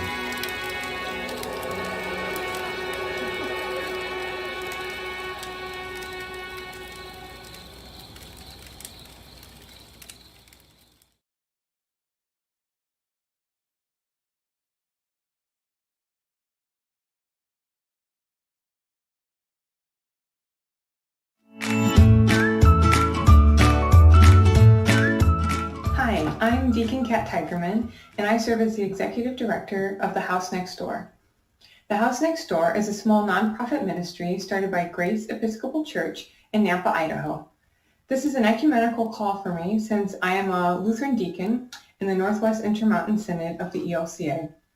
The House Next Door is a physical 3-story home where we provide rent-free housing and accompaniment to single moms and their kids while the moms work on their education degrees. Now, this can be anything from culinary school to a trade like HVAC technician to a bachelor's degree or even a master's degree. And it is our goal to help these young women become successful and self-sufficient because we know this has an impact not only for themselves and their kids, but for the community as a whole. At the house, we can serve up to 4 families at any one time. And since our beginning 5 years ago, we have accompanied several families. This is 16 women and 27 kids, including welcoming 5 babies into the world. Moms live with us as long as they need to in order to complete their degree or until they feel financially ready to be on their own again. Sometimes this may be only for 1 semester, but typically this is 1 to 2 years. Due to COVID-19, we have had to implement safety precautions and sanitization protocols. We have also had to limit the house to 3 families at any one time in order to comply with CDC guidelines. This means 1 family lives on each floor of the house and has their own bathroom. This might make you think that we are serving fewer families. And although it is true that we are housing fewer families at any one time, because of the pandemic, we have had other opportunities to meet needs in our community. One such need has been meeting with former residents of the House Next Door. Some of our former moms have lost their jobs due to COVID-19 or had to put their school on hold temporarily. They have come to us to serve as sort of a guidepost to help them navigate these unusual times and brainstorm together creative ways into an unknown future. As the housing moratorium begins to lift, we have also had an influx in applications and inquiries. When we are at capacity, we put these families on our waiting list and help them in whatever way we can. Usually this is guiding them along their academic or career path and making sure they have whatever they need to support their kids. It can also be inviting them to our community resource room, where we have diapers, clothes, books, and even some food. This room evolved out of members of the community giving whatever they no longer needed so that someone else could take advantage of it. And it has just continued as people take what they need and then bring back or donate whatever they no longer can use. This has meant we still need to have regular office hours, and that in turn has increased our need for sanitizing and decontamination supplies. Likewise, with 3 families living at the house, and not to mention the kids that live there, we have not only needed more of the sanitizing supplies, but most supplies in general. The grant from the LDR has allowed us to purchase supplies like masks, disinfectant wipes, Clorox, paper towels, toilet paper, hand sanitizer, antibacterial soap, and even garbage bags. Items which were not always readily available and were not within our normal bare bones budget. We were also blessed to receive some donations of these items from members of the community, which really helped us stretch this grant. Additionally, we were able to create sort of a move-in kit for when new families would move into the house during the pandemic. This kit was designed to give the new family everything they would need to move into the house safely, while also ensuring the families already living there would have reduced exposure. In it, we included gloves, masks, their own set of cleaning supplies, paper towels, and toilet paper. Additionally, we purchased a thermometer to help with our move-in assessment and for any other assessments that had mandated in-person meetings. The families who have moved into the house during the pandemic have been so grateful for not only the supplies themselves, but for our preparedness and dedication to their safety. Also, we purchased a wireless doorbell kit so that if a mom were to fall ill from COVID and need to isolate, she would be able to do so in such a way that would allow her to know when food or other supplies were delivered to the house without exposing other residents. Thankfully, no one at the house has fallen ill, but we were concerned considering we have 2 moms who are working in healthcare full-time. Those moms especially have felt better knowing that we have a solid plan in place in the event that one of them should contract COVID from work. And finally, one of the greatest gifts of the LDR grant was that it allowed us to purchase a UV air filtration unit for our new HVAC system. This UV air filtration system is designed to help reduce the spread of bacteria, mold, fungus, and viruses, potentially even including COVID-19 should someone in the house fall ill. We all, staff and moms, sleep better at night knowing that the house is able to provide safe, clean, breathable air. This grant opportunity has made such a big difference to us in ensuring that we can continue serving the most vulnerable among us, especially our single moms and their kids. It has not only allowed us to remain open this entire pandemic, but has helped create a cleaner, healthier, and safer home. So from the house next door to you, Lutheran Disaster Relief, thank you.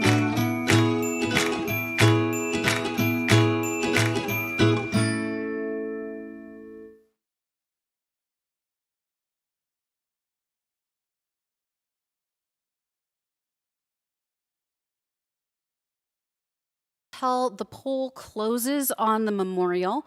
A quick note that we did have the full 25 minutes. We have someone in the room running the clock on that. I was tracking the 3 minutes and someone else was tracking the 25. So we were within the bounds there. Just a quick update to kind of fill some time. One other piece of work that the Synod Council did last week is we forwarded a resolution that came to us from Pastor Kelly Loy and the Treasure Valley Cluster regarding the status of pastoral counseling as a synodical call.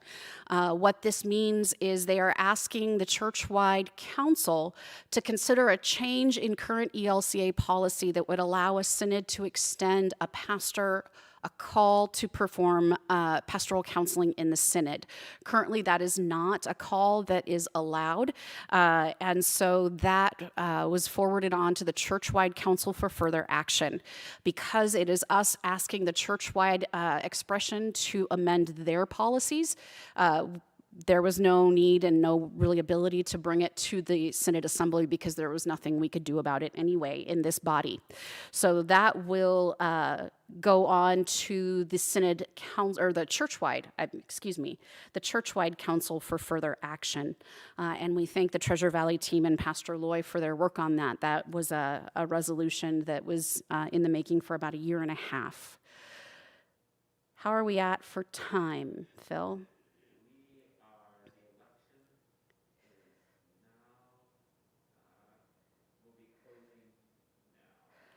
Okay, the election is closed, and we will go ahead and share the results of that election on the screen so everyone can see it.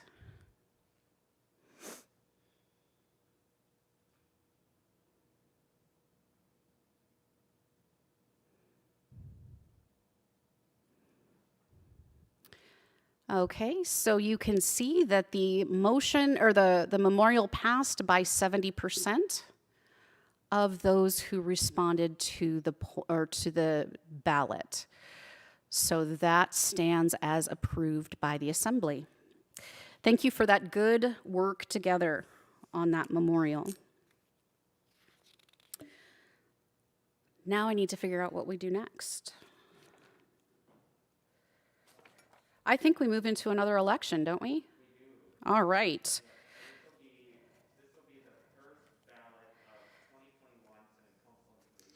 Yes. So this was the ballot you were supposed to get earlier this morning. This is the first ballot for 2021 Synod Council and Committee members.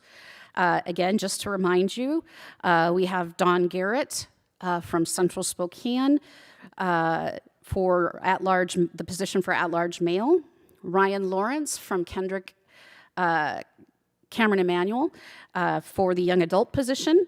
We have Doug Doctor from the Treasure Valley cluster, Pastor Peg Harvey Morose from the Tiskminicum cluster, and we have 3 positions on our discipline committee, 1 for a lay male, 1 for a lay female, and 1 for a rostered minister. And we have Mike Cowan, Julie Tullis, and Pastor James Allgard standing for election to those positions. So has the ballot been sent out? All right. The ballot should be coming your way at any second. The poll will be open for 10 minutes, and so we will move into that ballot.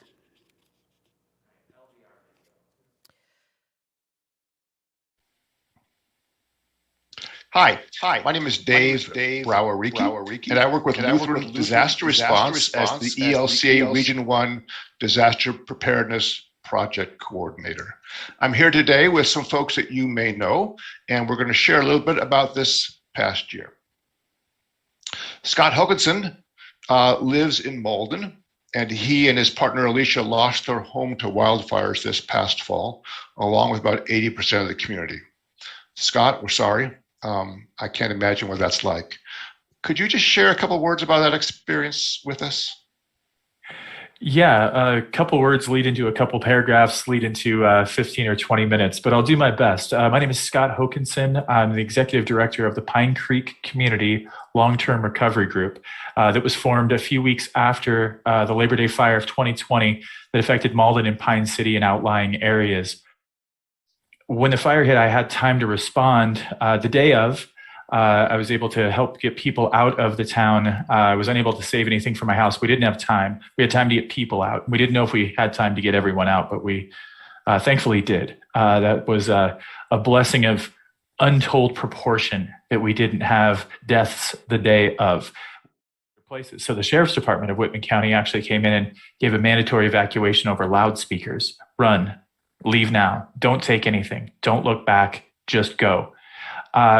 There was a number of people we had to stop at the edge of town who wanted to go back and look for family members, and we couldn't allow that. It was a moment I likened to war. I can only imagine. I can't imagine what a school shooting might be like. Those levels of pain, but losing an entire town was not something any of us was prepared for, and I think we still deal with daily. What is your work in long-term recovery? You're the executive director of the long-term recovery group. What does that work look like? So that work looks like having the best and the strongest community that we can have. We don't know what that is. So our work is we're working towards whatever we can include. We want to be inclusive. We want to be forward thinking, and we want to partner with as many people as possible for the best possible result. But when the entire town is wiped out, it's not, hey, over on the north side, we need more multifamily, or we need everything. Joel, I'd like to turn to you. Joel Lay is a pastor at Christ Lutheran Church in Walla Walla. Joel, you have been boots on the ground for over a year now with the Umatilla flood and its incursion and damage for survivors up into the Walla Walla area. Can you tell us a little bit about what you're doing? Sure. I've been part of the Unmet Needs Committee of the Long-Term Recovery Group locally here. So one of the things that I've learned in this whole process is that not everybody qualifies for FEMA money. Not everybody can get a loan from the Small Business Administration. Not everybody has insurance. Not everybody has personal resources. So there's a lot of needs that go unmet. And so I'm part of a group that's come together to help address some of these needs. We have community foundations. We have community service clubs from both the Oregon and the Washington sides of the borders. There are several churches represented. I've worked. What would I like to see? I'd like to see a group of people come together from our synod and sit on a group with me for a while and vision what would we like to move forward in the synod. And then if you choose to continue on and make that happen, then we have a group who we are the disaster preparedness and response team, and going out into congregations and helping congregations get their plan in place. I thank you, Mary. I think the same thing is true for congregations as for homes. Scott says maybe you have one shovel you can donate. And if your congregation has one shovel you can donate, that's your ministry, that's your gift. I know our congregations during COVID have done just tremendous work on their own, in their own setting, trying to get, figure out what they're doing and all the hard work that it's been this past year. But as we come back, maybe one of the things to consider is doing some disaster response work to these two areas in our synod and nearby that kind of help bring people back together and in service.